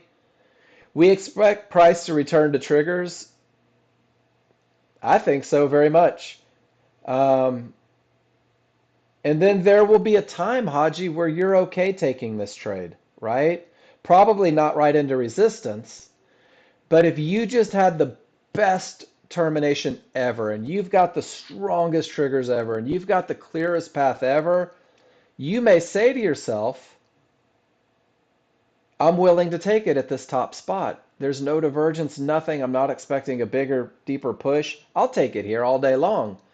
But if it's not the absolute perfect best of the best, um, I don't like the split. And you'll see the split as you're coming right off of a bottom or as you're coming into a top or right off of a top. It just widens the range where the market may pull back to. All right, let's see who's next, guys. Great pictures today. A lot of awesome questions. Scrolling, scrolling, scrolling. You guys keeping me busy this morning. I love it. And sometimes I lose my spot, so don't get upset with me if I skipped you guys. Just let me know that I skipped you. I never do it on purpose. We'll never automatically skip somebody. Did we get this one? Yep, we did get that one. I scrolled up too far. And John, we got you here and there. And we got Gino and Craig, we just saw you. I love it when there's so many pictures, I lose my place. Nice job, guys. Then there's a big gap where you guys were listening or something. Awesome. And then Joel comes in. And Joel says, well, Joel, let's talk about the gap theory. Price reaches the midband. Great picture. Price reaches the midband. It gets down here. So, Joel, in order for the gap theory to be in place, the large triggers are above the reversal bar marker, not being dissected by it. So if you look at your small chart, those synthetics just give you a top of the window at 74.92, right? It's split triggers, but it's not a full bar away. So that may be it. It may close the gap to the triggers, but it's not, the midband is not behaving as a termination condition. Adriana, have a great afternoon. Tomorrow is going to be Rockstar. We'll check news one more time in the morning. Be good. Thanks for being here today, and thank you for posting. So it's not actually the gap theory, Joel, because we want those bars or those triggers above the reversal bar marker. That's what gives us the highest chance of it coming back and snapping that door shut, using the reversal bar marker to determine where the triggers are. Great picture, dude. Great picture. And then Gino. Entering short against triggers, against trend, against everything. Large short showed strong downside momentum. Coming from a weak top, put a stop above support, hit your max loss for the day. Go into sim like a loser. No, Gino, not like a loser, like someone that just needs to study a little bit more. At 9:36. 9:36. We had a weak top. We had odds favorable. Can you guys see large and synthetic in this picture? Can you guys see that the large are absolutely flat? Does everybody see that? The synthetic are down, but the large are rolling, and the only area is stuck in between. Does that make sense to everybody? Do you see it? I hope you see it. This is a great lesson, guys. This is a great lesson. That's not favorable large triggers. And Haji, do you see the gap between the two? And then there's that mid-band floating. I'll be darned if we didn't get a lesson out of it. So let's talk about one other thing, guys. When I don't have a good top, when I don't have a strong top, when I don't have a termination condition that creates a full reversal, mid-band is the first bounce point. Absolutely, John. They should be agreeing in color. They should both be wide and angled in the direction of the trend, not flat, lifeless, almost non-existent, right? Your small triggers, you shouldn't be trading into a trend change. Like that's a good look on the first bar at about 9:34, but that's back in the distance. And that's the same picture that Joel posted about the potential gap theory, I think. Um,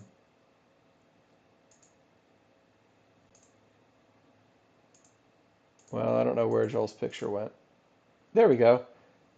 There's that weak top. And this is the same look. Do you see how there was one, two, three, four divergences as it comes into the price band or the mid band? Do you see how there was four divergences and huge split triggers? And then let's keep going. Four divergences, split triggers, and the only area inside of favorable large triggers is over here at 92. Do you see how that all came together? Mid band is just the first bounce point. It's not that it's going to hold. But didn't you have four divergences in the same price range telling you that stuff was going south? And that's the one thing that I don't see in this picture.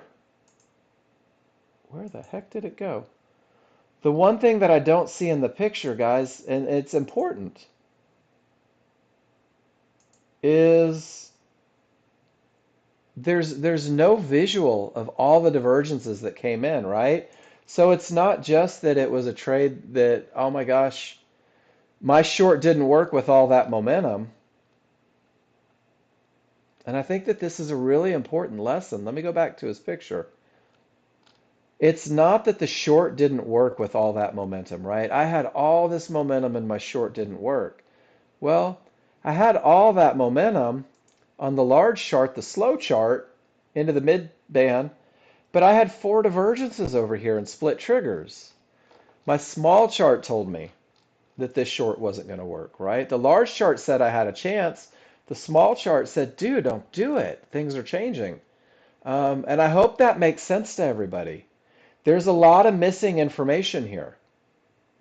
Show me what you're working with, guys. And if there's multiple divergences coming into it, let's talk about it. Let's identify it. Let's learn to recognize it in the moment, to start looking for that on our charts to make things a little easier. And then Cav, can you explain the fibs that don't extend over the price bar column? What is the clear path? Cav, were you in here for the same lesson that we talked to with John? He asked the same question. And one of the things with the fibs, okay, no worries. So one of the things with the fibs is the ones that stop. Are you running the new software or the old software, Cav? And I'm just curious.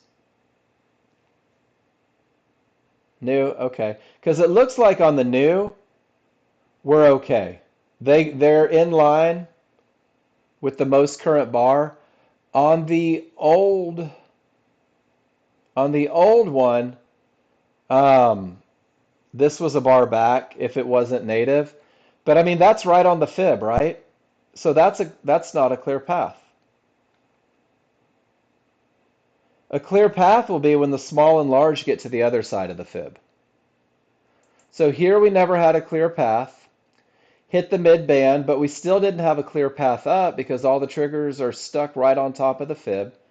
We did get a clear path down, but no momentum, and it pushes right up to the divergence high and the gap theory. Not a clear path up. As it pulls back down here, I don't have a clear path down because all my triggers are above, but I don't have momentum up. And you're really looking at consolidation. But your fibs extend all the way. They don't extend to the end because they're not native. That's a 21 fib. That's a 5-1 fib. And I just reread it and I got exactly what I needed to get out of it so I could show you this. Sorry, Cav. That was roundabout. 5-1 fibs won't extend to the price bar column. I missed the price bar column part of that. I apologize. 21 fibs are the fat ones that don't extend to the price bar column. 13.2, the native. So this may be a 34.5 if it's NASDAQ. These will extend all the way over to the price bar column. So you've got synthetic 5-1, synthetic, well, that would be synthetic 13.2, small chart, and then a 55, a higher time frame. And then this is the native 34.5 because it extends to the column. Does that make sense? And then the software utilizes three time frames because it gives you the best chance of success. Awesome. And then I want to add something to that why we look at the large chart for areas. And I haven't pulled this picture out in a long time, and I made this for somebody. Because the large chart's a different bar, it's a different time frame, it's all that different stuff, it has different bars, different triggers. You may recognize a trade as a 50-50 trade on the large chart, but it may look like a termination on the small chart. And this is why on the large chart we use the areas. And that happens to be a small chart area, but the large chart trigger says that it has the potential to break when the small chart looks like a termination. And I just thought this was a pretty cool picture for people that get caught up on lines on the small chart. This is why we use triggers and momentum on the large chart, because the small chart may actually give a different story. So just kind of a cool one, I think. Great question, Cav. Let's see where we're at. Man, you guys are keeping me busy today. Thank you so much. Miss Debbie, let's see what you're doing today. You said with weak triggers, and you didn't think I'd see this one, did you? With weak triggers on the wrong side of everything, the long doesn't work. Anything can happen triggers. Sure enough, the market pushes down. Miss Debbie doesn't let it ruin her day. What she says is, well, I'll just wait for odds favorable. And since it isn't a great top, she takes a momentum and gets out with a loss of momentum, right? Right into that mid band that may create a bounce. Nice trade, Debbie.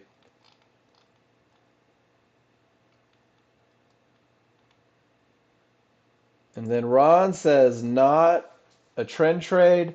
Don't do this trade without trend trade experience. Amen. Don't fight triggers without understanding what's happening. And Ron, can I talk through it? And maybe I'm right and maybe I'm wrong. But ladies and gentlemen, there's your bad top, right? Not a termination that comes from an area. Is everybody comfortable with that? It's a pivot from space coming from way up there. So if it's not a good top, a 50-50 trade is less likely to work. A 50-50 trade here at the mid band at support, all of this, more likely to create a big bounce. And I don't even know if Ron adds that into it. But that's a textbook termination coming from a bad top. And when this divergence prints from directly at the fib, Ron looks to capitalize on the most likely bounce from the area. And the most likely bounce is up there towards the reversal bar marker. And it's aggressive and it's against triggers, right? But Ron understands that when a termination condition is reached and none of the triggers break and a divergence prints, that there's probably going to be a bounce and he can capitalize and make just a little bit of money there. Small chart says we're losing momentum. Small chart says we held to the tick, even though the large chart has odds favorable momentum. Guys, it's an aggressive trade if you're not comfortable with your chart reading. It's a freaking beautiful trade if you spend any time at all watching Ron trade. You know that he spends countless hours working through these patterns, knowing when he has an advantage and when he needs to sit on his hands and wait for those advantages to come in. I think it's a great trade. It's not my trade. It scares the ever-loving crap out of me. Absolutely, Joel. Terminations. You got to know when to make Mario jump. And guys, this is such a good picture. All it's saying is, hey, here's a termination. Let me remind myself what I don't want to trade into. Nicely done, Joel. The more charts, that's the same picture. The more charts you scribble on, guys, the easier it gets. All right, Haji, you're up, bud. Good top. Look at that. No triggers through termination condition. Holy smokes. Creates a full reversal. Almost a clear path. It's a 50-50. And with the 50-50, he says, you know what? I'll give it a shot from a good top. There's his entry. And then out at trouble.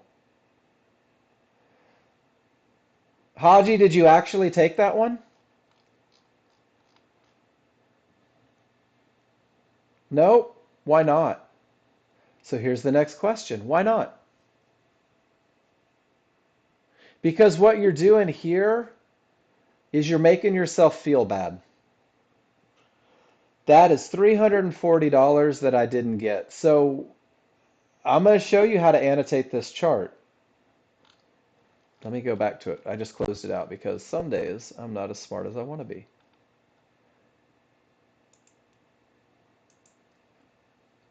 So let me make that a little bit smaller. So Haji, good top, right? I love the annotation. Odds favorable. Love the annotation. Perfect area. Love the annotation. Beautiful, beautiful, beautiful, beautiful. So you are looking backwards. What does that mean? And I'm not trying to put you on the spot, Haji, but guys, if I miss a trade that I should be in, I need to know what kept me out of it. I need to know what I was thinking that kept me from taking it. I don't want to know how much I could have made if I chose to take it. I don't want to know anything other than what was going on. Okay, so you are historical. Okay, that makes sense. Then no worries. Then I love this. This is a great study tool. But if you were in front of the market live and you chose not to take it, and that's where I'm going with this, is make sure that you put what kept you out. And nothing kept you out other than it was historical, right? The same reason I wasn't at the Battle of Gettysburg, um, because I totally would have been. So I like that. Would you take this one if it's set up, even though it doesn't fit the KISS plan with divergence? Why? Because of the good top?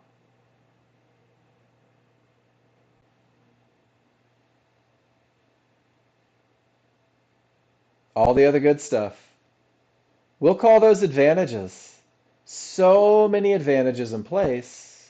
Yeah, I'll take a shot at that one. I'm willing to lose a little money with that look. All day long, Haji. Great annotation. Joel giving us a lesson in termination conditions. I love it. All right, AE. Weak to, oh, AE. AE said, watch this. I'm going to make Mark love me today. So AE, you had a weak top. Man, guys, this is the lesson that we've talked about on a couple of the trades here. There's that weak top, not a termination that creates a full reversal. And AE knows that this is a market that might go back up, right? And the mid band's the first place for the bounce. And with the divergences, AE said, hell no, I'm not taking that short. So high five number one for you. AE also says that when it's a weak top and we hit the mid band and everything shuts down and it goes the other direction, it's likely to get to the next area. And when there's odds favorable momentum and that snap back to the mid band that's right there at those triggers with no divergence, AE says, man, guys, let me show you how to get paid with Nexgen. That is an outstanding trade. That is outstanding chart reading. And guys, the only thing that set this one in motion for him to take that long, or the thing that set it in motion, was he knew that this was a weak top. He knew that this wasn't coming from a decision-making point. So there was a good chance that if that mid band holds, that they're going to go up to that key area because that's where the buyers were headed. AE, everything about this chart is out freaking standing. That's chart reading, guys. This is where you're headed. If you don't understand it yet, you will. This is a trade that all of you will take eventually if you just learn to read your indicators and get to the point to where you recognize patterns. And then we were just saying, it's just the colors, John. I remember that one. Sometimes I'll click on charts twice. And then Ron, this is another Ron trade. Nothing but chart reads. Everything is screaming. The market is down. It's a 50-50 look for the high probability trend traders. But for Ron, price clears the decision-making point. Price clears the trouble. With this level of momentum, Ron looks for a little giddy up. Boom, bang. In after trouble, out before trouble. And guys, once again, this is chart reading. This is utilizing the recognition, the advantage of momentum, right? And understanding when there's a clear path. And Ron says, I don't have time for pullbacks. I'm just going to take a quick little chunk out. And from 71 to, or 73 to 62 is 110 per contract. That's a $220 trade, guys, in a matter of seconds, utilizing momentum. And I'll tell you what, his trade used to aggravate me because I tried so hard to do it. I tried so hard to take Ron's trades, um, and I kept screwing something up. I'd see him doing it, and I wanted to do it like Ron, but I was missing something. I wasn't doing the study. I was just trying to take the trade. That is a fib. Absolutely. That's a fib that didn't get reached, which means that mid band is a potential bounce point. I like it. All right, John. Termination, full reversal, odds favorable. You bought here and got stopped out.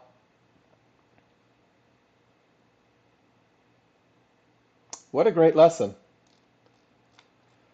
All right, John, are you in here? Did your kids tell you what you did wrong on the first one? Annoying kids. I love it. All right, so let's talk about it. And that's a big part of it, right? Look at the split on these triggers. That's like 3 days in no man's land. Um, and I like it, but what also happened is that the trigger lines didn't break through support yet. Do you see it? Price reached it, but the trigger lines hadn't gotten through. So this one, just for the new user, it's okay to do nothing. It's okay to say, you know what, that's not my trade yet. Let's just hold off and wait for something better. And then sure enough, everything starts to break. And look how it pulls right back. And you're a couple ticks right below resistance, which is beautiful. Perfect entry, easy money. Outstanding, John. And you see the difference, right? You see the difference between the two looks? And it's still pulled back to the other triggers, but there wasn't a huge gap. If they're tight like that, hell yeah, a couple ticks below, I'll take it all day long just in case it bounces off. But I'm not getting in like down here right into the turn. Beautiful trade, John. Nice. Great execution. And way to keep your head in the game and not walk around kicking rocks because you're mad it didn't work the first time. All right, E. Webster, odds favorable, plenty of room. And this is crude oil. And because of the divergences, with second divergence, you took an entry at the bottom of the window of opportunity with the fib still inside. E. Webster, are you in here? I don't see you. There he is. All right. You guys are making me proud today, I'm not going to lie. So, and I'm just going to kind of elaborate on what you put, guys. What is divergence? Divergence is a loss of momentum. That's all it is. And here's kind of the cool thing is it's not even that you waited for the bottom, E. Webster. Is this blue line represented your window of opportunity? This mid band wasn't inside of favorable large triggers, was it? So it could create a bounce, but it wasn't in your correction zone. This blue fib was. I love the hold. And because of the divergence, the loss of momentum, guys, it's okay to expect it to come a little bit lower, right? It's beautiful. But you notice that blue line is the only one inside of favorable large triggers. And if you took it at the mid band, if you took this trade at the mid band, and I'm not saying don't take it at the mid band, what I'm saying is that your stop still has to go down here. And are you guys cool with that much risk? I'm not. I hate that much risk. Bugs me a lot. Love it. Great trade. Great trade. I'm okay risking money, guys, and I don't mind losers at all. I don't mind losers. Losers happen. But I try to manage my risk first, and I try to do that with really tight windows of opportunity. All right. George, I see a bad top. Mm, wow. Why so many yellow candlesticks together? Because the market kept going up and down, George. That was a reversal against the down, but that was a reversal against that up, and that was a reversal against the down, and a reversal against the up. You're just witnessing a fight, and it's an 8 range bar. This one, Rob, I've already got it 3 wide. I hope that's okay now. Trying to make it bigger. Weak triggers, divergence and weak triggers, not from an area inside. Notice how all of your areas are beyond the correction point. You guys notice that? The triggers are where I expect the market to go. Without a place to bounce, I'm on the wrong side of the bounce point.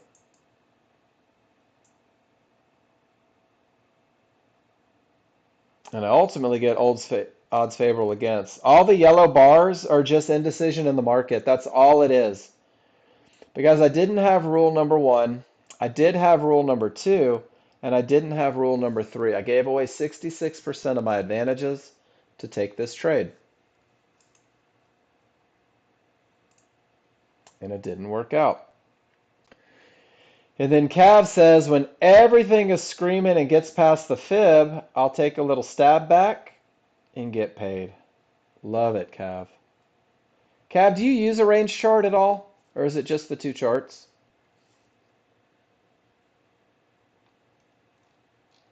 Just the 2? Rob, the rules do work. More often than not. Not every time, but more often than not.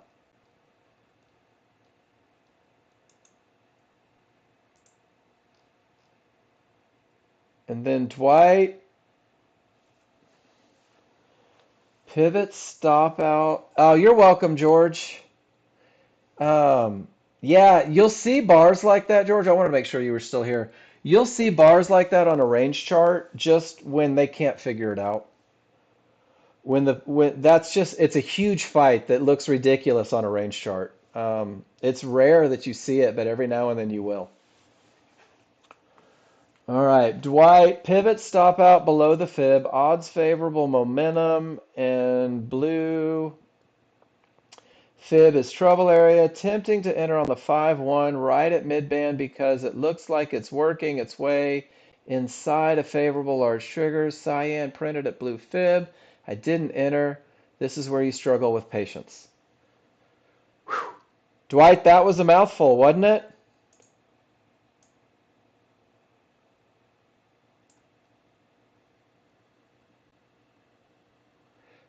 Shouldn't have anything to do with taking pictures, Lyle. The software has nothing to do with your ability to take pictures. Show me a picture. Yeah, I sure will. You ready to keep it simple, Dwight? Good top or bad top? Let's start at the beginning. Only give it 2 options. Bad top. I love it. Odds favorable momentum?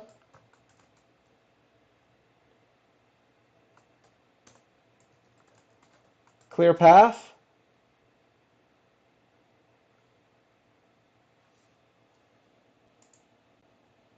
Here's the best part, Dwight. Who cares? Who cares what the smart chart says? When might I change this? If that were a good top, Dwight, if that were a stack of fibs that reverse the market and I had no divergence, I might try it. I might take a shot, not going to lie. But the fact that I have divergence, so what does that mean? Not only do I not have a clear path, I also don't have a clear path and a loss of momentum. And that's about as close to a gap theory as I can get. I've got big split triggers.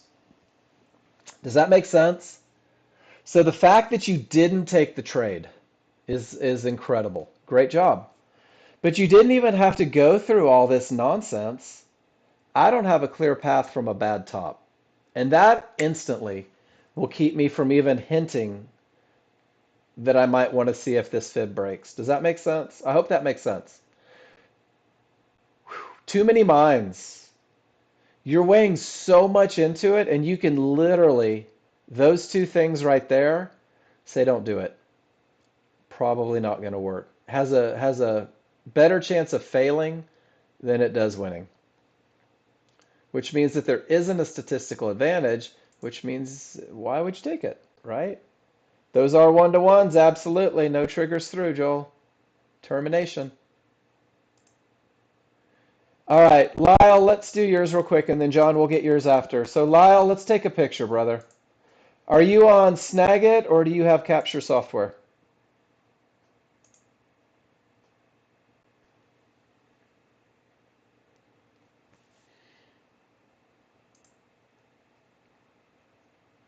Are you with me, Lyle?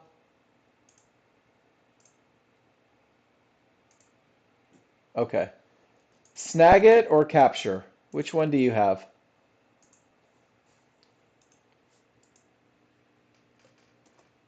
You have capture. Awesome. So let me pull up my capture. And I'm going to show you a couple different things. I can click capture, and that's not software, right? But I could still capture a picture of the chat room. So when I use capture, where'd my capture go? There it is. And I want to take pictures of charts. It doesn't matter if it is one screen, two screens, three screens, four screens. It's always click and drag. So I click the big capture button.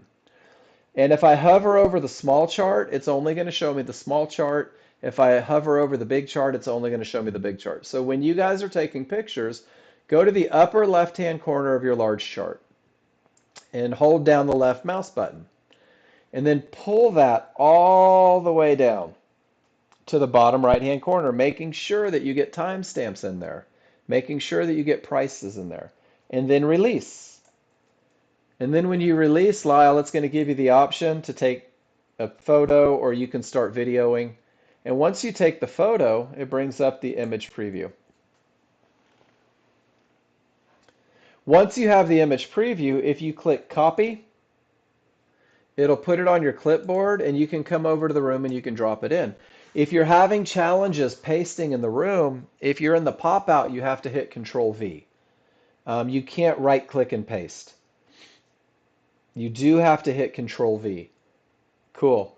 And then the other side is click the upload button, and that gives you the screencast link, and that's what you're going to put into your spreadsheet. So you can copy that, and you can drop it in the room, and then you can also go to your spreadsheet, and you can paste it into your spreadsheet. So good stuff, man. Post a practice one in the room for me, and let me know that you're cool with it. And guys, that's one of the things. If you've never posted in the room, post in the room. I don't care if it's a trade or not. Let me know that you can do it. All right, John, let's see what we have. Bad bottom, odds favorable, no divergence, perfect entry, quick profits, I'll break even. Josh said to buy at the fib. Dad put it on the mid band, made some money, would have made more if you listened to Josh. Josh, Dad owes you 20 bucks at least. All right, so John, let's go back to the one thing, right? And I know that I'm a royal pain. Annotate, odds favorable, 50-50, right? Bad bottom. So when you get the reversal bar, and I love that you guys are doing this together, from the top of the triggers to the bottom of the triggers is this big. Would you agree? And from your highest point of support inside triggers is there, and your lowest point is here. But because they're split, you remember the lesson that it may go back and tap that one? So your stop's in the right spot. I love it. Perfect, Lyle. Your stop was where it needed to be because you were able to get up and capture profits. And you got in at 17.12 and you got out at 15. So 60 bucks. I like it, $60. And then you get out and you take a little loss there. You give a couple back. You give 20 back. So net 40 bucks. I like it. So tell Josh, good job. Trust the fibs, right? The lesson is split triggers. Awesome. And then the most important thing, John, and I think this is why annotation is so, so, so important, is you don't have a clear path. And that's okay. That's not a deal breaker, right? But when you take the clear path and you're not coming from a decision-making point, when you're not coming from that strong top or bottom, there's no fib down here. It didn't reach divergence, it created divergence. There's no yellow one-to-ones. Essentially what's happening is, and let me show you, let me pull your picture back up over here, is the sellers have been pushing and pushing and pushing and pushing and pushing and pushing. And when they got right here, um, the sellers knew that these fibs were here. The sellers knew that there were key areas, and they're key areas based on all the buying and selling action historically. So the buyers give them a good shove, right? And the buyers go, no, we want it to go up. And they clear the area and they create momentum, but they couldn't get the large triggers above these two areas, which puts us 50-50. When I have a 50-50 trade that isn't coming from a good top or bottom, I have to be aggressive with my management. I have to take quick profits and get out break even, get to break even as quick as possible. And what you'll notice here is that the buyers tried to clear it, the sellers pushed a little bit right back to support inside of favorable large triggers, and then the buyers pushed again, and the sellers tested the water again and got them right back to that key area. And this is the 50-50. There's your entry. You nailed your entry. And they go to the bottom of the triggers, and that's cool. And the mid band is still a good spot, or down here. And then it comes up, and then the sellers push again. And now I've got those weakened triggers, that shift change. And all you're witnessing is this huge fight right at an area that isn't broken. Um, and let's go to the NASDAQ. And you can see the fight right here, right? And for me, I have divergence, and I need to figure out why you don't have divergence printing. Because the first loss of momentum says it's probably not going to work. The second loss of momentum says it's got even less chance of working. It's probably going to push lower. And that's exactly what it did, is it pushed lower. And then three divergences say, well, this support may hold. All the triggers are still above it, and it may actually go up. But you don't have divergence printing on your chart. And I don't know, did anyone else not have divergence there? Is it just my NinjaTrader 7 that got it? If someone could help me and look at their NASDAQ, let me know. I would appreciate it.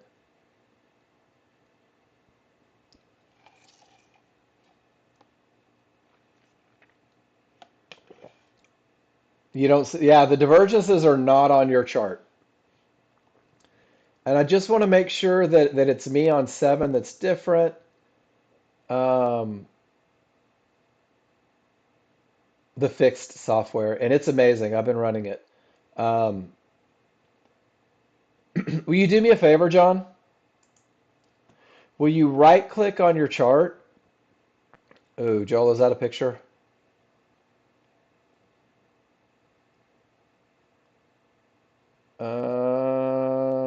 Joel, you're not showing me where it happened, though. It's off screen. Almost got it. You're showing me the other end of it. I need to see your 5-1 back just a little bit, if you don't mind. Um, Joel, do me a favor. Right click on your chart, or John, do me a favor. Right click on your chart and go to reload all historical data. My brother and I had a discrepancy this morning where I didn't get a divergence, and it's because I had a little problem with my tick data. And once I reloaded, it fixed it for me, and it got me back to where I needed to be. So if you want to try that, let them recalculate. All right, weak top. Put stop where the market shouldn't go. Entered at the mid band inside of favorable large triggers. All right. What is that? S&P? Whoops. I love the before picture. And the one thing that I noticed, JW, and maybe I'm the only one that noticed it. Okay. So how do you define your 50-50? Oh, so you've got corrupted data. Okay, so that makes sense. Um, so go to Tools, Historical Data, and Load. Let me pull up NinjaTrader 8 so I can help you through this so you don't have to go to Tech. Something got corrupted, and that happens. You could try just reload. Is that what it gave you when you reloaded historical data, John? And remember, I'm not a tech guy, so I'm going to work through this real quick. Um, okay, cool, perfect. So JW, you knew that it was into a termination, right? It's not a 50-50. It's a no triggers through. Do you recognize that? And it's not that I want to beat you up about your read. It's just that I want to make sure that you understand the idea of a 50-50. A 50-50 means that 50% have cleared the area, 50% have not. Yeah, and you're straight into the termination. And not only is it straight into the termination, it's straight into the termination, and now you've got two divergences. And you held on for dear life, you said? And I'm not saying that it's a horrible trade. Oh my gosh, you made $100 on that?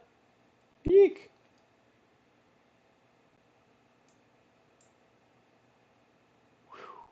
Do you want me to send a steamer to your house to get that pleat out of your chair when all that happened?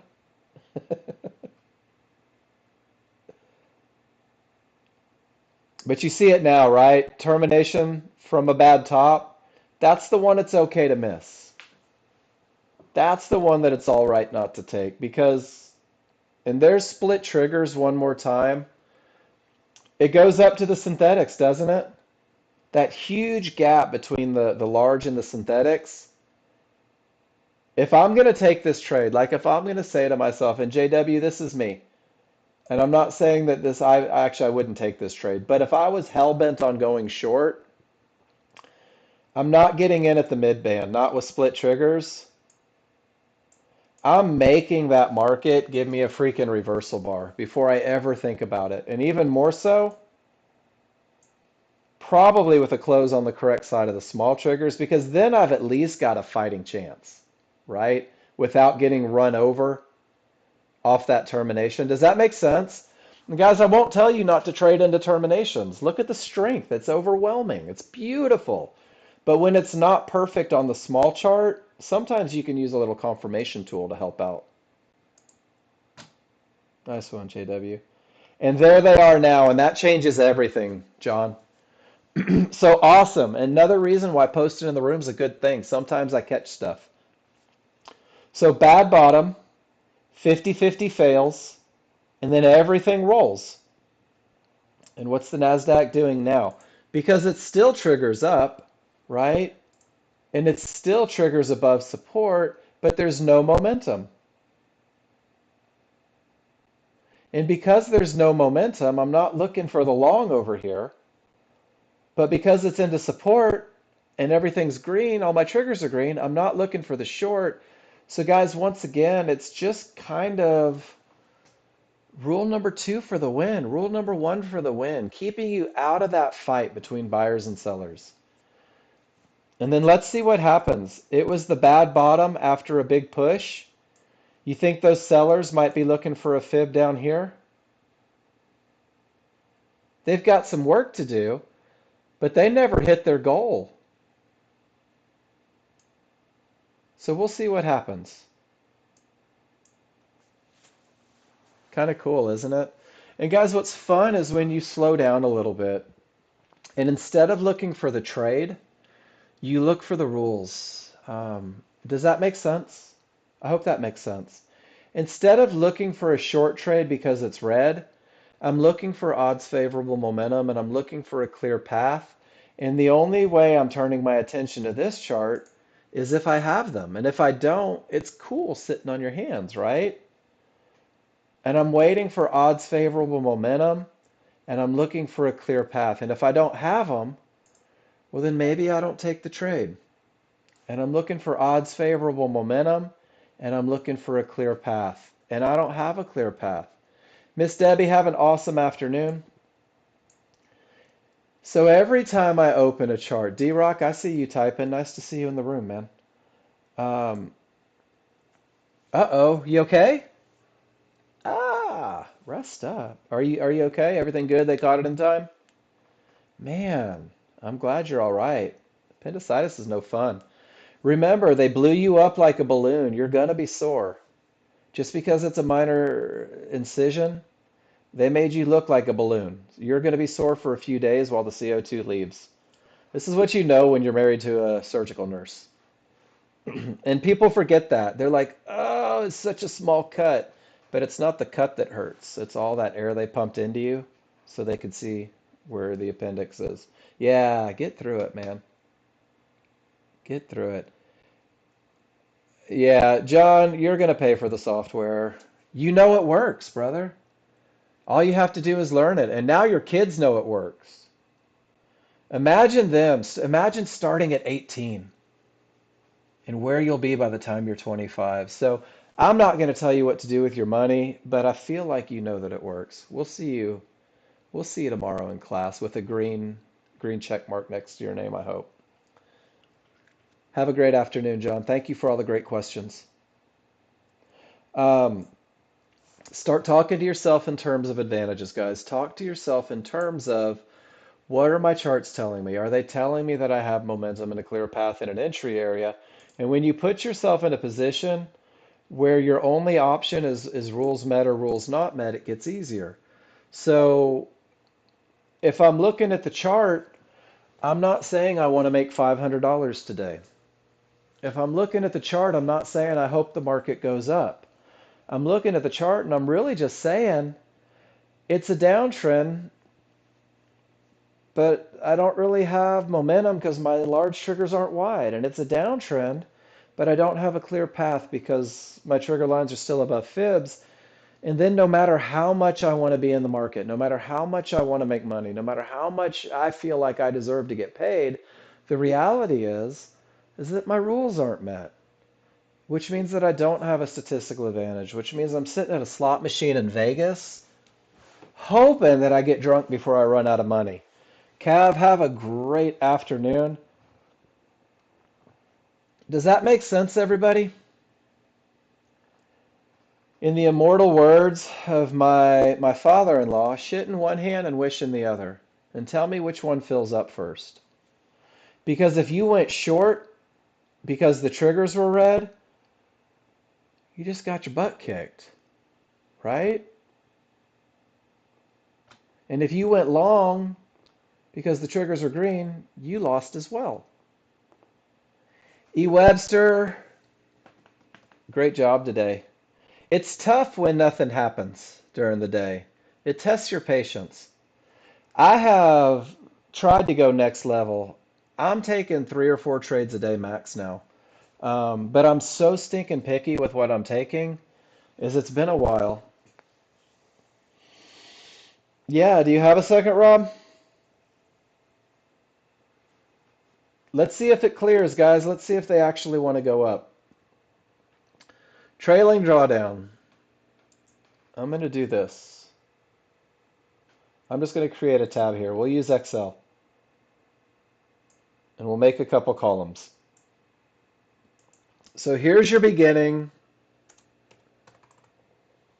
We'll say you have a $50,000 account, okay? Let me see if I can make this bigger for my old people, which I happen to be one. All right. So your trailing drawdown is $2,500, which means that if your account hits 4750,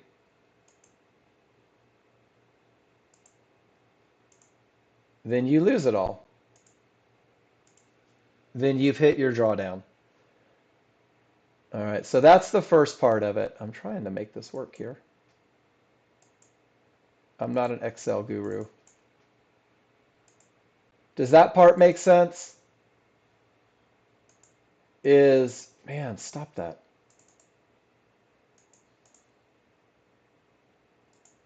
For the love of fuzzy. All right, got it. Damn it. This is killing me. Maybe it'll work in this one.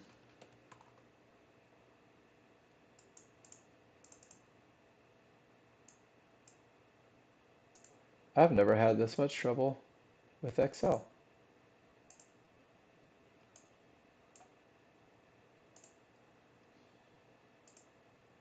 There we go. So there's your trailing drawdown, and there's your account balance. So let's say that I take a long trade, Rob, and I make $500. And it's on the way up, and I get out, and it's $500. Now my trailing stop is at 4,800. Does that part make sense? Hey, Ron, have a good one.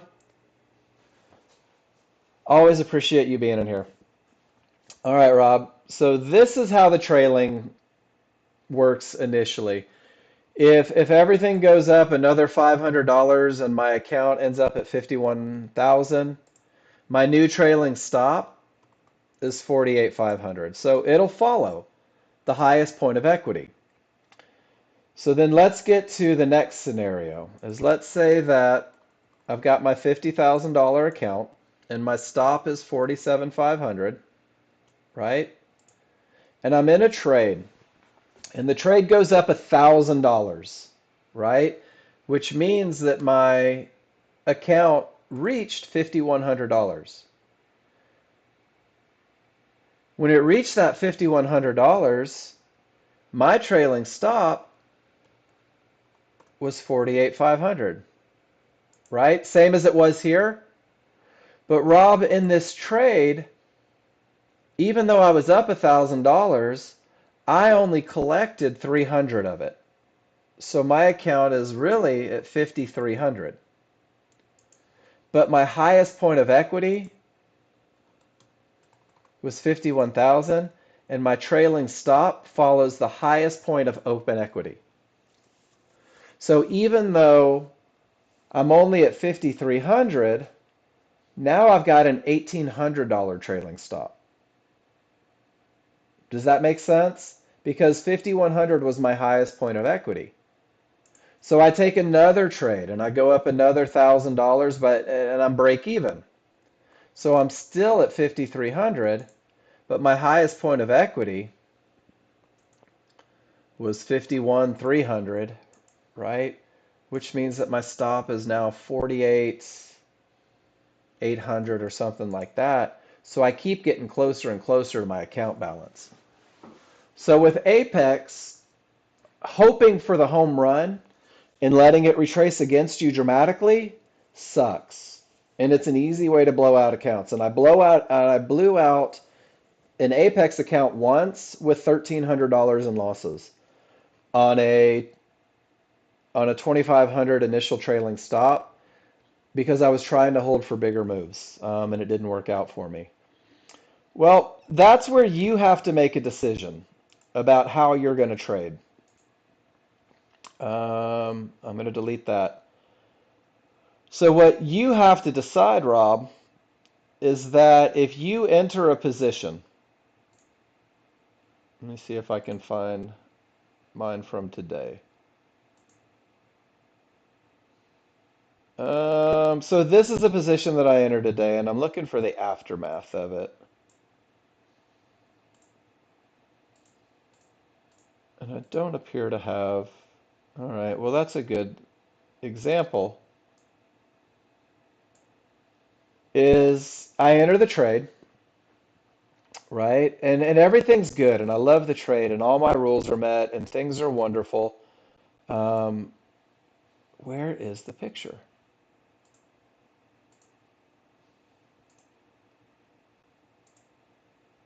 Hold on. because I want to show you my exit. Guys, the goal is to get paid. The goal is to understand where the market is likely to go and be okay with the idea. Son of a gun. All right, so I'll just show you here. So I entered here, and Rob, I took profits at this red line, and that was it. And I made like 350 bucks on the trade or whatever it was. Actually, I think I made like 500 or 600 on the trade. But the goal is to get paid. Because what happens is if I choose not to take the money at the area, and I'm not saying that you always have to, but let's say hypothetically that I'm in a short trade, right? And I think that everything is going down, and I'm really hopeful, and I'm like, man, it's red, it's great, and I'm gonna get paid, and I'm gonna get it, and I choose not to take the money down here, and it retraces all the way up here because I'm hoping for a home run. Well, then it kind of kills my whole thing. If I have that 50-50 and the market comes all the way up here because I got in here and I choose to ignore and I get stopped out, well, then my trailing stop is horrible. So you're going to have to find a balance. One of the best ways to manage risk is to be in the right trades, is to be in the trades where you have all the advantages. And then one of the other ways to really manage the apex, I think, is to be okay with the idea, Rob, that if you got long right here on a momentum style with all of that going on, that you're just simply okay with taking profits at the red fib, and who gives a crap what happens next, right? You made your money. You know how to read your indicators. You understand your charts. You can recognize advantages. There will be another trade. Promise. There will be another trade. And I'll show you the trade that I took this morning. I'll slide back on the NASDAQ here. Is I took this trade right here. And my entry came from right here.